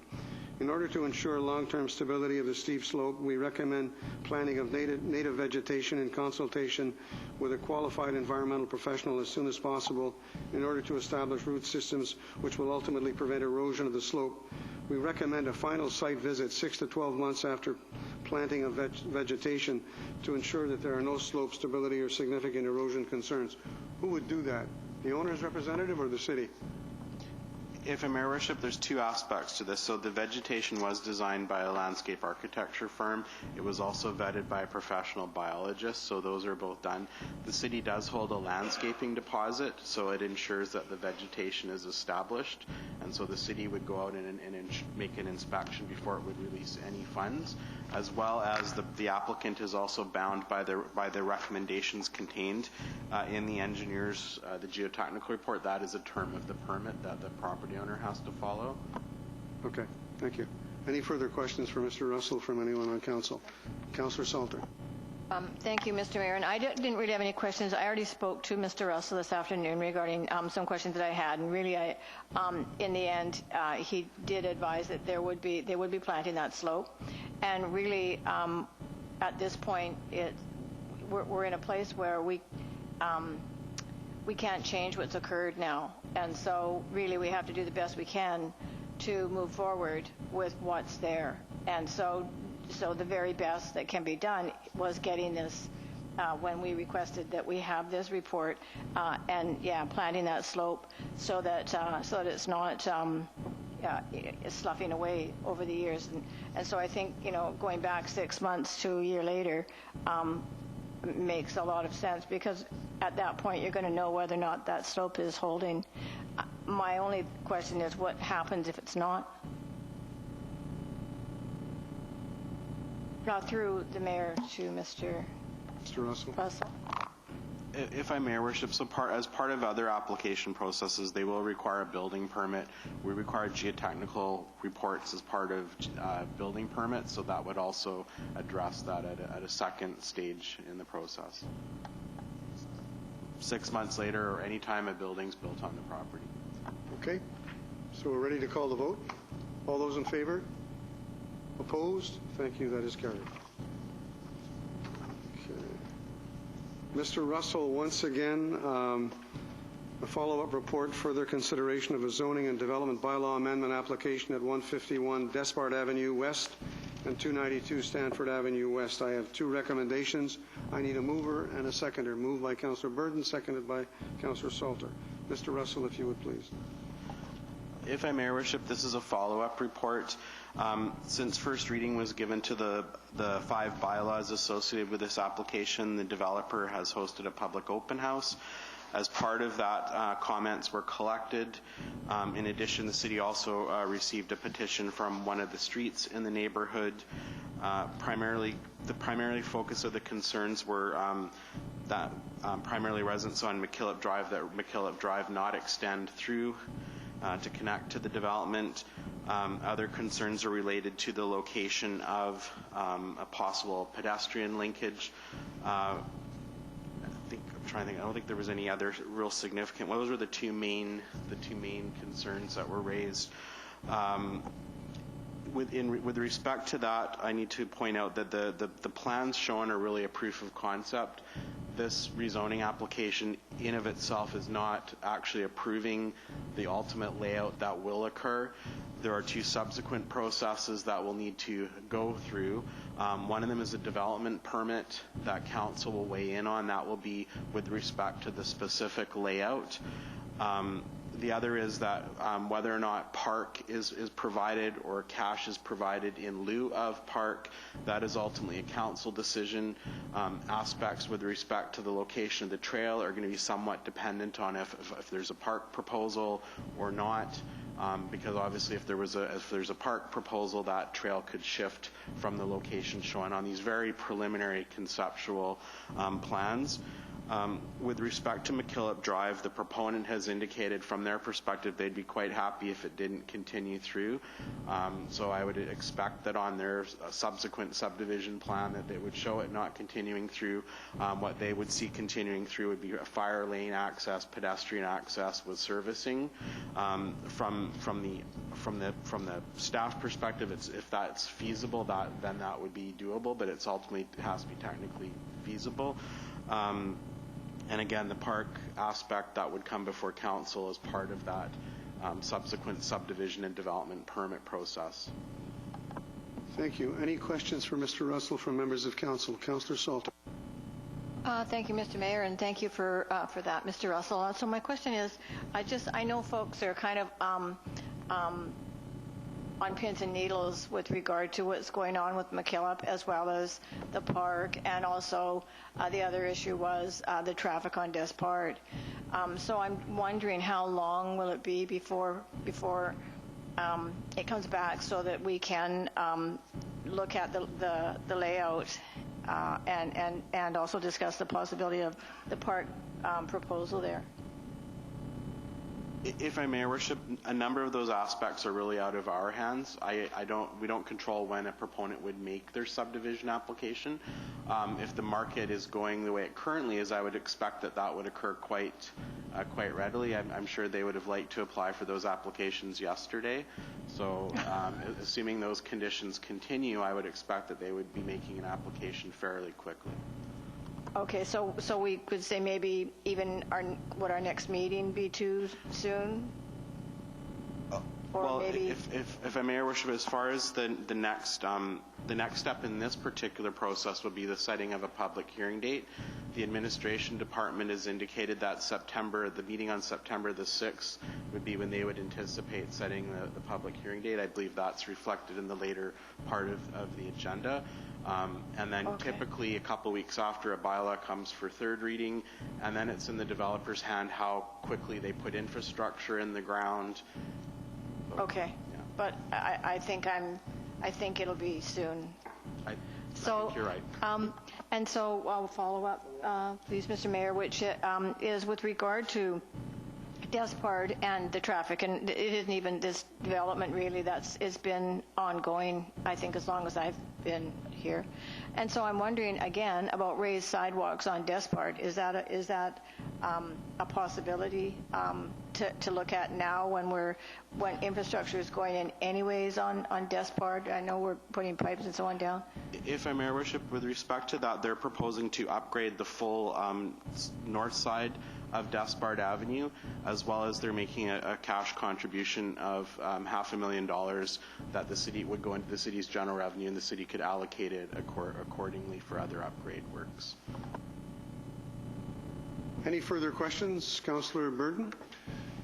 So this is the kind of development that is of a size that is going to assist in alleviating some of the housing issues that we have in our community, and I would sure like to see it move forward quickly to the public hearing stage so that we can further hear from the public.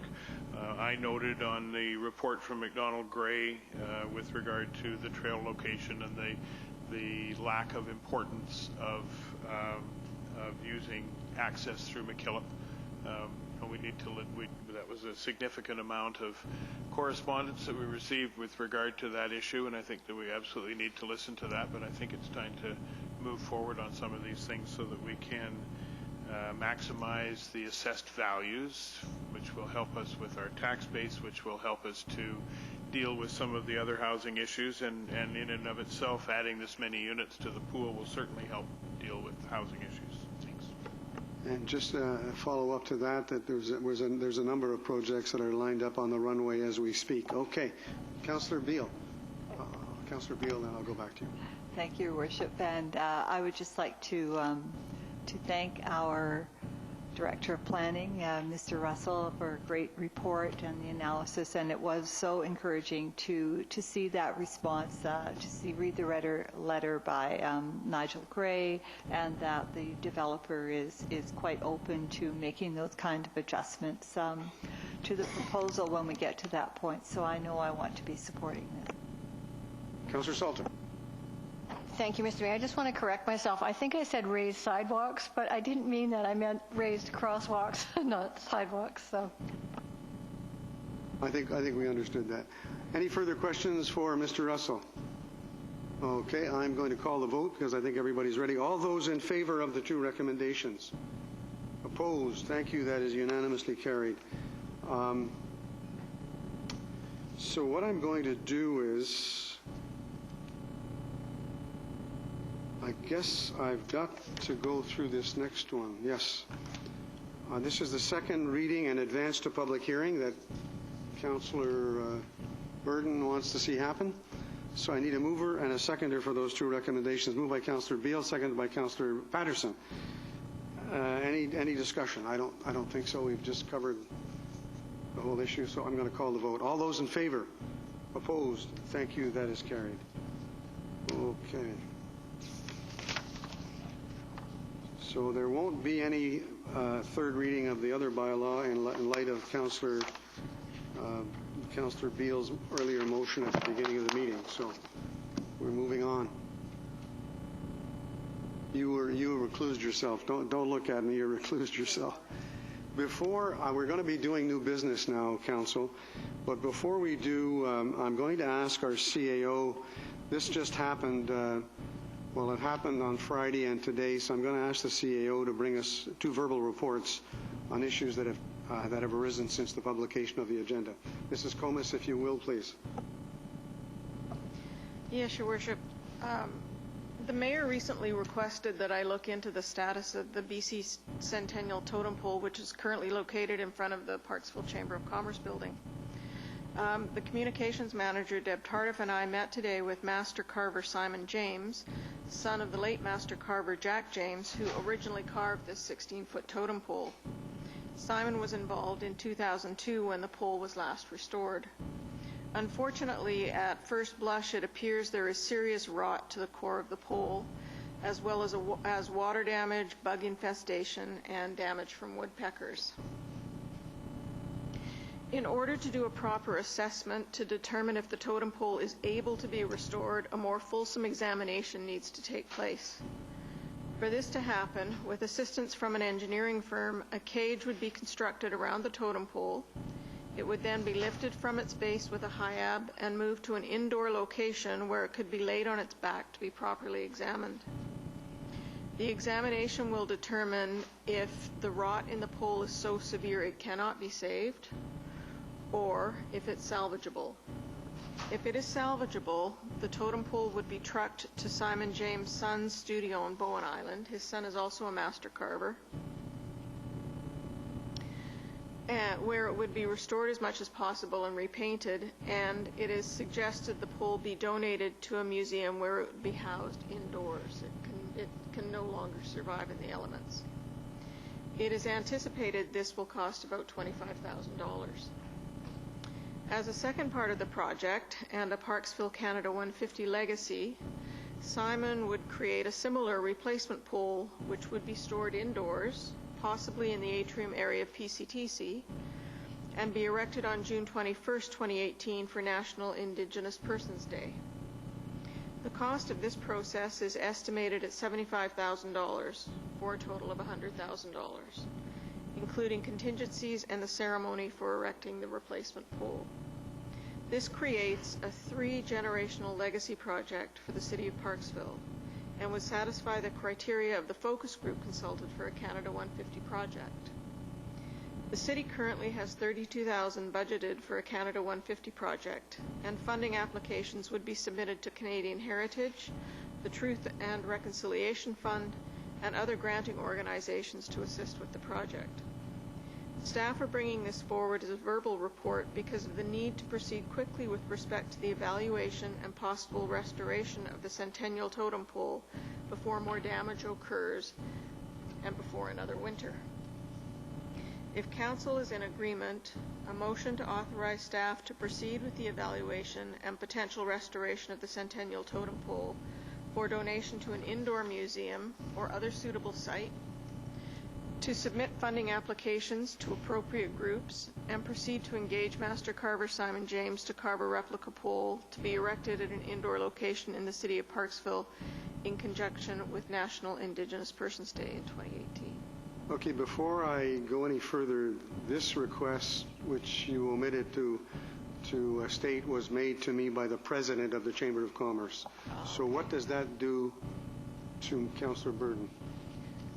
He's not in a conflict because he's okay. not. He has no pecuniary interest in that's this. Good. Okay, so I'm going to open it up for questions. You'd like to move? Do I have a seconder, Councillor Patterson? Okay, because I wanted to make a motion, and I'm not sure that was it, because here's the question. Number one, so when there is a totem pole out there, generally, the Aboriginal, when that pole gets to this condition, they let it go. Like, they let it go down, and it just goes.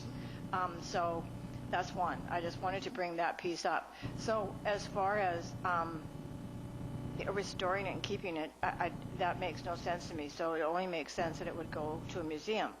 My question is, if it goes to a museum, would they not be, who would be responsible to restore it? Because certainly they've restored a lot of other totem poles that they have taken off of First Nations land. Well, this particular totem pole has been restored twice already, and once by Jack James and once by his son Simon back in 2002. And Jack James was a very famous and influential master carver. And I think that there is a certain amount of pride and caring in trying to preserve his legacy by bringing this totem pole for, if it can be restored, to take, like, there's a lot of rot around the bottom, there's holes in it where woodpeckers have pecked at it, and so I think there's a certain amount of pride in that they would want to restore it, paint it, and then Simon has contacts with Peter McNair, who was involved with the totem pole in the first place back in 1966 and is retired from the Provincial Museum, and so he would be able to contact him and work through his contacts to Simon attended this morning. I talked to him for the first time on Friday, and he was here first thing this morning, and so we did a site visit. But to answer your question, what I heard Mrs. Comas say is that if it can't be restored, then it wouldn't be done. Nothing will be done. I'd like a follow-up. So if it can be restored, did I hear you? Just I just want to confirm that if it gets restored, that would be $25,000 approximately. Yes. And so that would be that piece, and then we would commission for another pole, and that would be $75,000. That's correct. Right. Okay. Just confirming that. Thank you. Any further questions? Because otherwise I'm going to call the vote. All those in favor? Opposed? Thank you. That's carried. Next item, Mrs. Comas. Yes, I had an opportunity on Thursday to attend with staff at an encampment location that was over top of the storm outfall north of, I never know my directions, but towards the Qualicum Beach. Is that west? Okay. West of the Sutherland Stairs. It was quite an eye-opener. So the police attended, our staff attended, I attended with the manager of operations. There was garbage strewn about at the top of the pathway, which our city staff removed. On the beach itself, there was a cardboard box with multiple needles, a beer bottle that had been turned into a crack pipe, and a metal tin that's used for processing drugs that still had drug residue in it. Previously, there had been two people staying there and had mattresses and pillows and things out on the beach, and the police had removed them. There were still cushions from Chesterfields and blankets and pillows and all sorts of biohazard debris. And further along, when we climbed up to the top of the outfall, it was unbelievable. There were needles everywhere, biohazard waste. There had obviously been some theft of some luggage. There were discarded Barbie dolls and children's stuffies and baby clothes, and clothes were hanging from the trees, and garbage, and it was a mess. And so we immediately called for our contractor to come and clean up the site.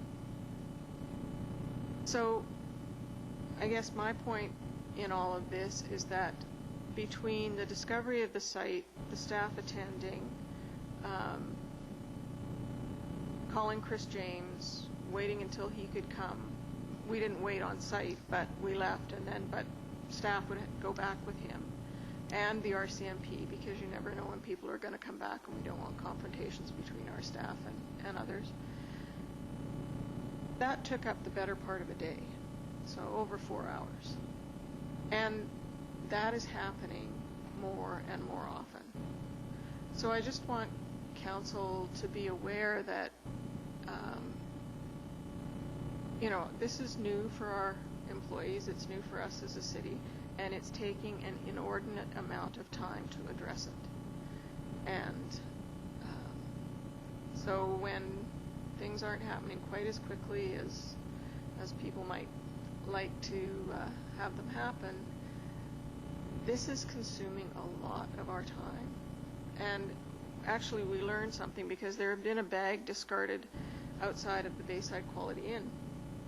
And the police had phoned and said, would you please come and pick this bag up? And so the foreman went out to see what it was, and it was quite a new looking bag. And I was thinking, oh, well, that could have dropped out of somebody's truck, or maybe somebody left their luggage behind when they were checking out of the Bayside. But something didn't seem right to him, so he called for our contractor to come and pick it up, and it turned out there were 40 needles in the bag. So it was a good call to have the contractor come and pick it up. And what we learned from the RCMP was that whenever they call us to come, and they do on a fairly regular basis, it's because it's contaminated and they will not touch it. So we're getting their calls when there are things that they won't touch. So this is a pretty serious problem that we are dealing with, and Thank you for that update. And it's happening every day. It's not something that happens once a week or once every 2 weeks. There are things going on in a smaller, medium, large-size basis every day. I know because I'm in the office every day, and I happen to come across the bylaw officers, and it's just it's a real problem, and it's something I alluded to when we were talking to the Salvation Army, because we're faced with that, and we have to make sure that everybody's safe and that we keep everybody safe. So these are things that are unfortunately not going to go away anytime soon. We're faced with the problem and we're simply going to have to deal with it, and it's taking a lot of time and a lot of effort by staff. So thank you for that. I just wanted to make sure that everybody was aware. Yes, Councillor Burton. So we're dealing with it by cleaning up the mess. I don't know the answer to this. I guess what I'm looking for is some kind of best practices to be proactive in not having the messes there in the first place. Are there other communities that have got something going on that we don't have going on that is, obviously housing for people who are homeless, and we're working on that, but it's 2-3 years away is one of the answers. Are there any more, are there any measures that we can take that will direct people to somewhere where maybe they're going to be more conscious of their surroundings and not make a mess? Or, can we get people referred faster to drug and alcohol treatment programs? Or obviously the needles is a huge issue. I'm like I said, I don't know the answer. I can partly answer that question. One of the bane of our existence has been, since the Supreme Court decision was made, that people can camp from 7 at night till 9 in the morning. So if we had 50 people that could fan out over the city and go to all these sites, that would be great, but that's not going to happen. We don't have the staff. But that's the bane of our existence, that regulation by the Supreme Court that says that people have a right to camp from 7 at night till 9 in the morning. And what happens is, in a lot of cases, when the bylaw officers go and they tell them to go away, they come back. They go away at 9 o'clock, but they come back at noon. And so it's a case of going back and forth. It's not an easy. I don't know, Mrs. Comas, regarding the proactive stuff, but that's my frustration with the whole situation. well, some of the advice that we have been given that we're following is to clean it up and get rid of it as soon as possible. And so that's what we're doing, because when people come back and whatever they've left behind is gone, then there's no reason for them to stay, and they move on. It's really unfortunate, because a lot of these people have some serious drug addiction issues. I have been in touch with VHA, and in terms of drug treatment, there are only 3 doctors in the region that are trained to provide Suboxone or other replacement drugs that they use to try and help people get off the hard drugs. So that's an issue. One of the things that other communities have done, and I don't know how well it would go over here, is what they're calling now overdose prevention sites, which are what we used to call safe injection sites. That when there are those places, what they find is people have a safe place to go to do their drugs, and so they're not hanging out in the parks and discarding their needles wherever they throw them. We have been given 3 mobile needle boxes by the city of Nanaimo, and what they do in Nanaimo is they have these boxes, and wherever the drug hotspots are, they move the boxes there so that you've got a better likelihood of people using them to dispose of their needles than in because apparently what happens is that when someone buys their drugs, they're most interested in getting a fix, and so they tend to walk just a few feet away from where their purchase point is and do their drugs and then just discard things, which is why we find things in public areas. So it's a real challenge for not just Parksville. Okay. Councillor Salter and then Councillor Beale. Thank you, Mr. Mayor, and please bear with me. I just want to just a little bit, one piece is, the Suboxone and the methadone are definitely what people are utilizing when they're not using heroin. So that's not those aren't the folks who are leaving needles laying around outside. Those, because that is their treatment. So so that's not, they're not the issue. The issue is folks who are using the hard drugs, or, well, the drugs. And so, and as far as getting access to methadone and any other Suboxone, whatever they're using, it isn't that there is doctors in the area that all they're doing is they're writing the script. They can pick them up. They can pick this up at Safeway, and often they get what's called carries. So they don't have to just go there every day and get the script. They can get what's called carries, and the doctor will decide how long can this person go. Like, how long can I let this person go with this script? So they don't always have to keep, it's not like they're putting that pressure on the doctor's office in that piece. And so, but our problem is our hands are tied, and they've been tied for 12 years. Why we're in this situation. It's a result of funding, always funding. And as we all know, sitting here at this desk now, they took away the province took away the ability for the municipalities to make decisions on our own behalf, to go for those dollars that we needed. That's gone. And the province isn't providing us with the dollars that we require, nor is the feds, to be able to address this so that we can be proactive. We don't get to be proactive, so we don't have enough finances. We're reacting. And not only Parksville, every other city in Canada is in the same situation that we're in, because they don't have the dollars to address it. And with regard to drug and alcohol centers that Councillor Burton was speaking to, it's a long wait. People can wait up to 6 weeks. So you say you want to get in, and if you're using and you decide right now you want to quit, it's now. It's not 6 weeks down the road. You want to quit right now. By the time you've waited for a day, 2 days, 3, 6 weeks, you're back at it. You couldn't wait because you had this illness to start with. So we are spinning our wheels in this fog that we don't get to really. We're not going to come to get to be proactive. So it's not the fault of staff here. It's not the fault of this council. It's not the fault. It's in the end, it's about the resources that are not available, and so we can't get the folks the help they need. They can't get the help they need. Many of them want it. They can't get it, and so that's it. We're spinning our wheels. So I think staff are doing all that they can, because there's nothing left for you to do under the circumstances. There's nothing left that staff can do except what they're doing. And as far as council, we have to take a look at where do we want to spend our dollars. Do we want to put our dollars into housing? Do we want to put our dollars into sending folks off to treatment? We could do that. It's not the park. It's not the park at all. The parks can be there, not be there. It's the folks who are very, very sick, who are not getting the assistance they need in this province, in this country. And so therein lies the problem. Thank you. Councillor Beale. Thank you. And thank you, Councillor Salter.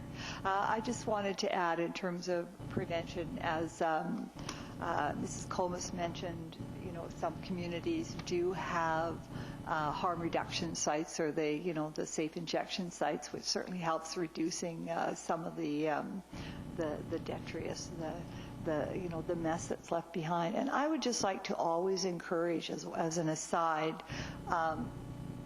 let's not mix up the fact that somebody's sleeping in the park or wherever they are as ultimately the problem. The problem is the mess. And and I think those things should be, kept separate in our mind, even if they often are coming together. There are communities that truly do have needle exchanges because people are receiving needles. They are getting needles, they're clean, they're safe, etc., but they're not trading in old needles to get these. But I do understand from the work that with the homelessness task force that one of the members there, who's been a long time professional in the field, has worked in the mainland in areas where truly it was encouraged. People were encouraged, they were expected, and in fact the users became part of the solution as well and really got involved in educating others and that you need to bring your needles back if you're going to get other needles. And I'm not aware of any incentives being offered in this community by the different providers of these needles for the users, because that would certainly go a long way.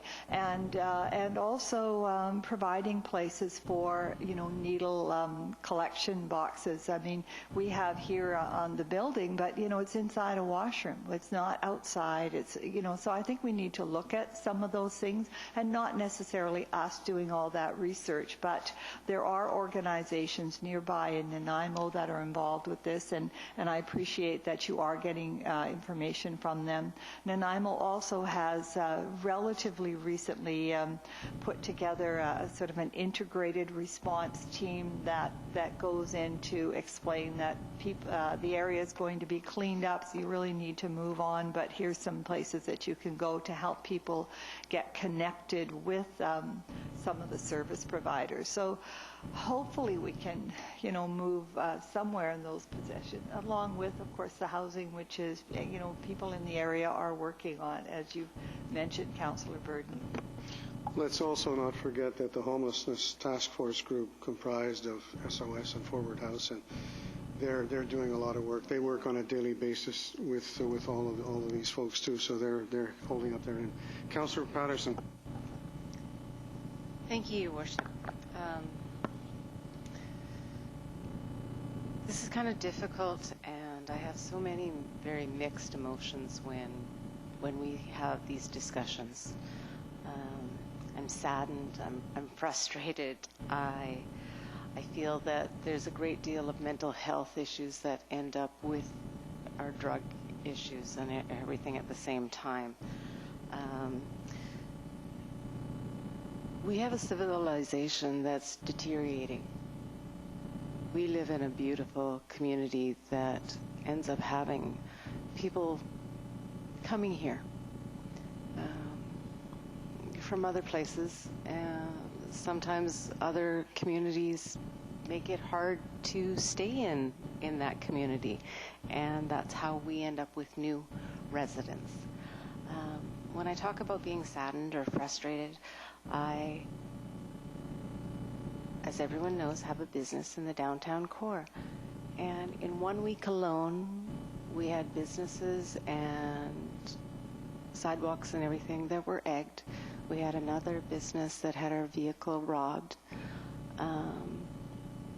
I tend to call the police at least once or twice a month for drug paraphernalia in the area. I make sure that my staff do not empty garbages in the washrooms or anything without gloves and things on. So when we talk about mobile and needle boxes and things like that, those are all great and everything, but we have a lot of people that don't care. I'm going to put it bluntly. We have new residents in this community that really don't care. They're homeless and they don't have any well-being. They don't have any appreciation for themselves as a human being or anything anymore. So they don't necessarily care about our community. Is sometimes how I feel, especially when I get to review my camera footage and see definite homeless people that don't care. So those are some of my comments, and that. So I think that had to be said on the other side of things, that we're doing so much, and I praise staff so greatly for having to deal with so many difficult issues that the usual resident in this community has no idea what's going on, and that is behind the scenes, and it's coming to the front of the scenes now. Thank you. Thank you. Okay, I'm going to move on with new business. I'm going to go start with Councillor Patterson. I'll finish up tonight. Councillor Patterson, anything under new business? I don't have a great deal. You already talked a little bit about the recreation, the studies and everything, and I'll talk a little bit more. And I have a construction association meeting with a great speaker and everything next week. I'm not sure if anyone else is attending or not. What date is it? Next Wednesday at 2 o'clock. Sandcastles, you got to talk about sandcastles, because Councillor Oates isn't here, because it's been an amazing weekend. I'm exhausted. I've been down at the site, and I've done some catering and some off different things and everything, but just in this community, there's like the traffic alone that increases in the one weekend. It just seems amazing and overwhelming at times. And when we've had discussion and everything from different speakers about activity, but bike lanes, and we're only going to grow in this community, and we definitely grow in the summertime. So we're really going to have to start thinking about those slowing and calming measures, and pedestrian walkways and bike lanes and lots of other things like that. So that's my comment. Thank you. Councillor Beale. Thank you very much. Yes, I think a few of us here represented Parksville very well, the city very well, at the opening reception for the Beach Fest Sandcastle competition. So that was really a great opportunity to meet some of the sculptors who are here in town with their works, and anybody out there who hasn't been down to see the sand sculptures, you've got approximately a month to do it, but it's certainly worth it. I continue to regularly attend the Oceanside Task Force on Homelessness, which, and just for the record, just so people do understand, it's certainly involved with working towards long-term solutions to address homelessness, but also the homelessness prevention projects as well, so that when people do get into housing, those people who might be marginalized in some way continue to get support and training and education and whatever is needed in that regard, so that they remain housed. So it is not just focused on those who are homeless, but also building relationships with landlords and others who might be able to provide accommodation, and, as I say, working with clients so that people do remain housed, and it's been very successful. I'll leave it at that right now, although some funding application recently didn't really come quite through, so that's a bit of a stress for the group, and anyone who would like to write to the homelessness prevention program based in Ottawa, the minister in charge of that is encouraged to do so, to explain that Oceanside does have a real issue here, and that we really need funding to help support the work that's being done in our area. That would be great. I also do attend the Oceanside Community Arts Council, and some fantastic little what would you call them, postcards advertising for, and I only have a few of these, so sorry, I'll send them out. Just some really nice work has been done there, both on the gardens, if you go by, some fantastic exhibits that are on there, and also some great work going into really promote the center. And one of and it isn't just about programs at the MAC, which is the Macmillan Arts Center, but there are offshoot and programs in the community. And one that's really exciting, this is where seniority does have its privileges, because if you are fortunate enough to be 75 or older, then you might be able to take part in a program called Aging Artfully, and it's a seniors art program initiative in collaboration with SOS, free of charge but limited to 12 people. And JR, I have a pamphlet to give you so that you'll have some information about that. I really do want to promote it because it is limited to 12, and the program starts early mid-September. So if you know anyone who might benefit from this, there will be free transportation provided by SOS from their Seniors Better at Home program to take people to the art classes, and there will be an exhibit, a reception October 1st over here at the, so there will be an exhibit at that time. It should be quite exciting. That's enough from me. Thank you. Thank you. Councillor Salter. Thank you, Mr. Mayor. So I have too much, so I won't talk about everything tonight. I'll save it for next time. But I do want to talk about this. It's weird, but it's a bathroom. But nothing's thrilled me more. When I went to FCM, you would have seen it. When I went to FCM, there was in that area, what's it called, where you go get your free stuff, whatever. There was, the swag room. There was a bathroom set up there, and this bathroom cleans itself.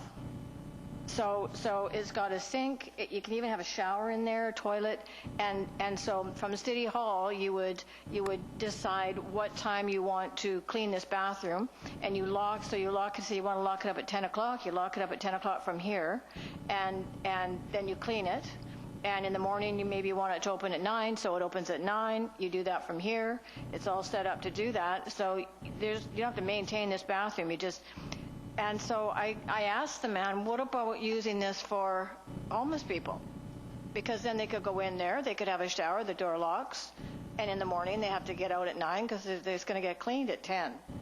So he said actually that was doable. So I was quite excited about this bathroom. I like it anyway, but and it's around $100,000 around to purchase. So not a bad price when we look at what we're paying for bathrooms. So anyway, here's my bathroom folder.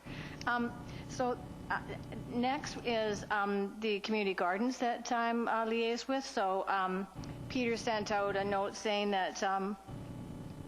He took 6 large heads of romaine lettuce, 6 stalks of broccoli to the soup kitchen. He said the staff were so appreciative that he ended up meeting the cooks and the chefs there. They all came out and spoke to him. He said he's also meeting, I sort of introduced, I just saw a connection between the community gardens and what's happening at the Historical Society with regard to the gardening. So David and Peter have met to see whether or not they might have something in common. So he said, he'd also met with David, president of Parks and Museum, and is also a master gardener. So so they're kind of connecting with regard to what they can do in the city together with food. So and also he sent us a picture of the plot that they have just for the food bank, that they're giving the fresh food to the food bank. So so that's community gardens. And then the Historical Society, a few things, some interesting things, so I'll be quick, but of course, they've got the farmers market going now. Margot Banks is doing a new calendar for 2018. She did one for 2017, and we got a copy of that calendar a few months back, and it's just the old days. So they're doing another one. We're just deciding what the theme will be. As far as the farmers market goes, each market is averaging around 500 visitors. So that's actually up from the 200 to 300 from last year. They're seeing more and more people going into the museum, and they're actually taking out, they're becoming members, so that's really positive. Feedback from the blacksmiths, lots of people love it. It's expanded again. There's going to be blacksmith lessons for anyone who wants to learn how to do that, so that's kind of interesting. She said that they've worked with multiple archival researchers on projects ranging from personal family research to research for local publications within and without of the community, working on training students at the museum, and they've started training them on archival and museum work. So I think there's 3 of them there that are working right now at the museum. Michelle and Nikki were on the radio with the beach and the lounge. They've got a photography indexing project continuing. It's going very well, and they've indexed several photographs. They're collaborating with, working on a genealogy project with Qualicum Family History. And the interesting one is they had some paranormal researchers come in, and they did an investigation because there's been some whistling in the museum, and there's also been some sightings of folks. And of course, there's a woman, I think some of us might already know about the woman in the Macmillan House who sits in that rocking chair that they've seen rocking.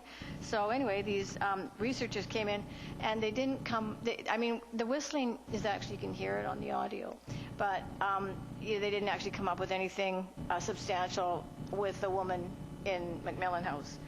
So at this point, they have 125 people who are members. So they're doing pretty good. So that's that. And then last of all is I actually, a fellow that I know in Parks, and I don't know if Councillor Burden mentioned it or not, but he's got a business on Memorial. And so folks are parking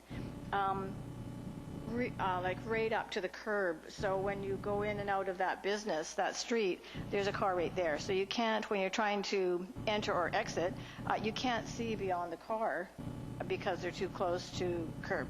So he ended up, I guess, going out and painting the curb yellow. He said he called the police. The police said call the tow truck. Tow truck said call the city. City said talk to the city bylaw, which he did. And the bylaw officer said, well, you know, we'd like to help, but we don't have any paint. So he went out there and he painted it yellow, the line. He said it was great. People weren't parking there anymore. It was awesome. And then the city came apparently and painted that line gray again. And he actually today sent me a photograph of a car parked right in that area that's now gone gray. So he's kind of actually quite upset because he has a business. And this is impacting his ability to do business there because folks can't get in and out. So when they're feeling that it's not safe, then they don't want to go there. So I want to bring that up because I think if we had gray paint, we probably have a little bit of yellow laying around somewhere. And could we at least get over there and paint these lines yellow? Because they've always been yellow. And I can tell you, I've known this guy since we were this tall. And we've lived down here all these years. And I remember when he moved over to Memorial. And yeah, they're yellow. And you can even see that the yellow paint's chipped off, you know, from great drivers, I guess, hitting the curb. We'll be dealing with that. We're going to have a delegation come. Somebody else has got issues with the yellow paint. But what happened was, I think it was back in 2011, and I think I made the motion, we don't do that anymore. We don't put yellow paint all over the place because we don't have the resources, and we don't have the resources, financial or otherwise. So we're going to have to revisit that decision that was made by council back about 7 years ago. Oh, okay. So we'll revisit that. We had made a we'll deal with that not to do that. Okay. in a general. So we'll just bring that forward at another point. That'll happen at that time. Okay. Thank you, Councillor Salter, and lots happening. Even the paranormal. I like the paranormal.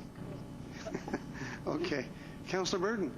Last but not least. No, I'll be last. You'll be last.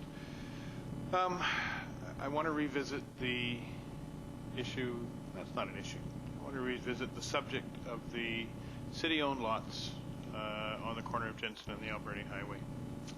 I brought it up previously under the topic of creating affordable housing. It may have been premature to presuppose the use of that property. City buys property for strategic purposes. We're not a developer. We're not holding real estate for long periods of time unless it has a strategic value. And I think it's time that we decided what those lots were for. I think it requires further discussion, but I also think that maybe we need to engage the public to determine what their wishes for that particular piece of property are. I guess, they've told us somewhat through the OCP process. It's zoned single family. It's in the OCP as single family. Is that still relevant? I know that our staff resources are stretched, so I would be prepared to seek the use of a consultant to provide the consultation process with the public to see what is in the public's mind with regard to that property.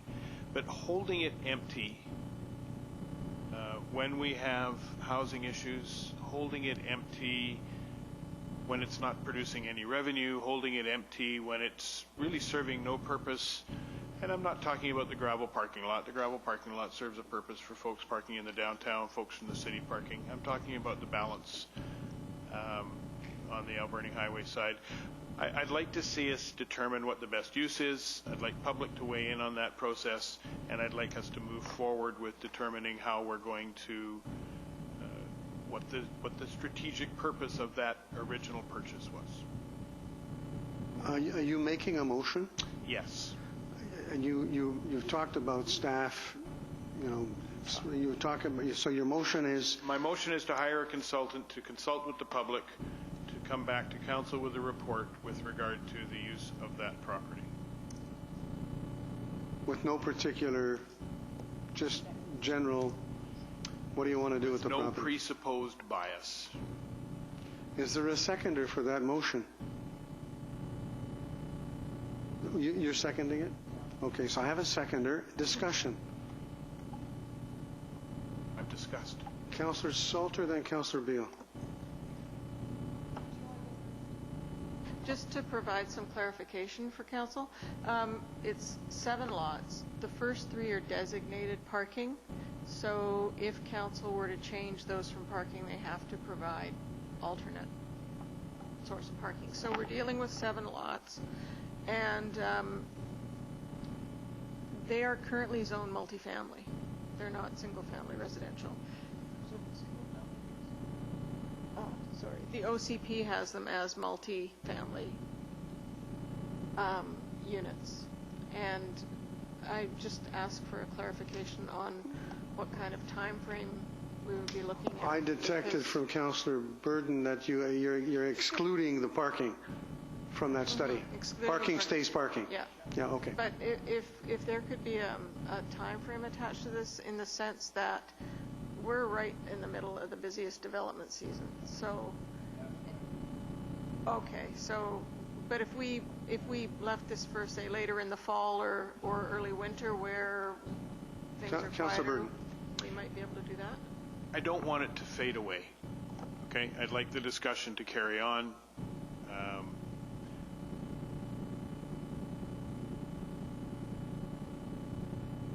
Councillor Salter, then Councillor Beale. So I know that there was a time when we didn't agree with affordable housing down there. But I also am looking at what alternatives we have and how long it took us to get the home or the building and get that land provided for the SOS, the homeless, yeah. So, or for the transitional housing. So, so that being the case, and that now being history, I actually would support this now.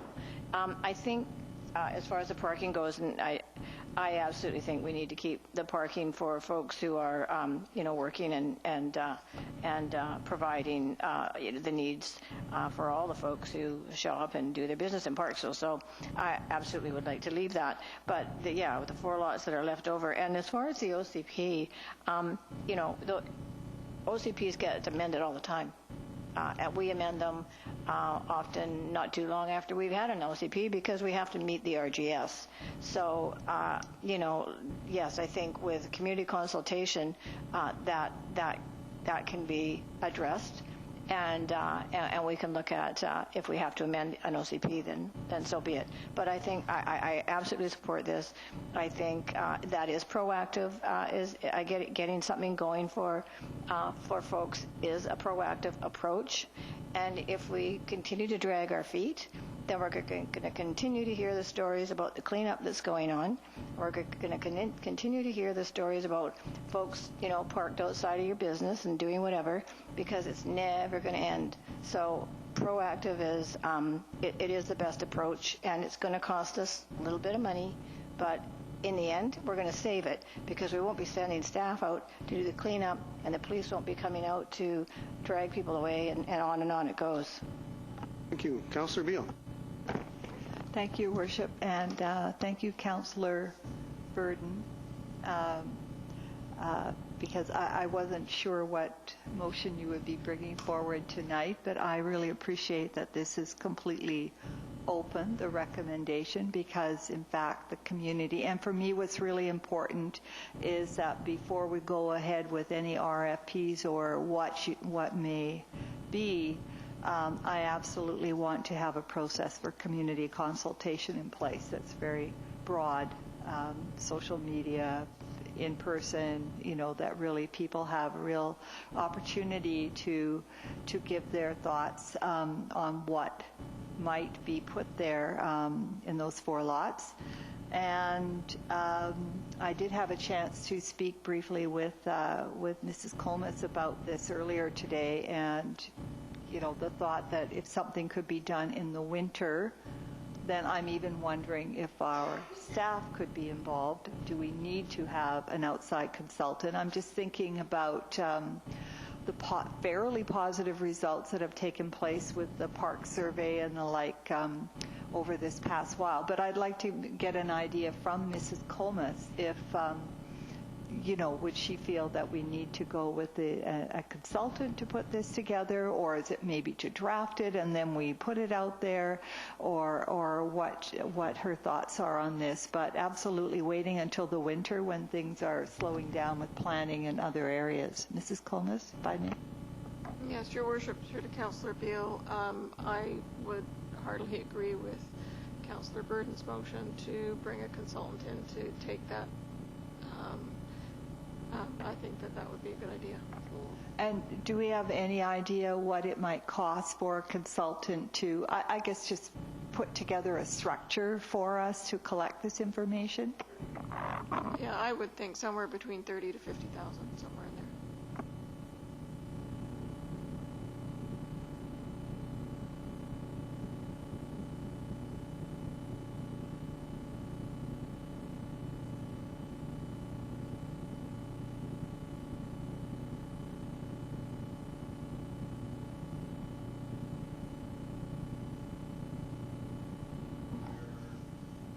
Chickens.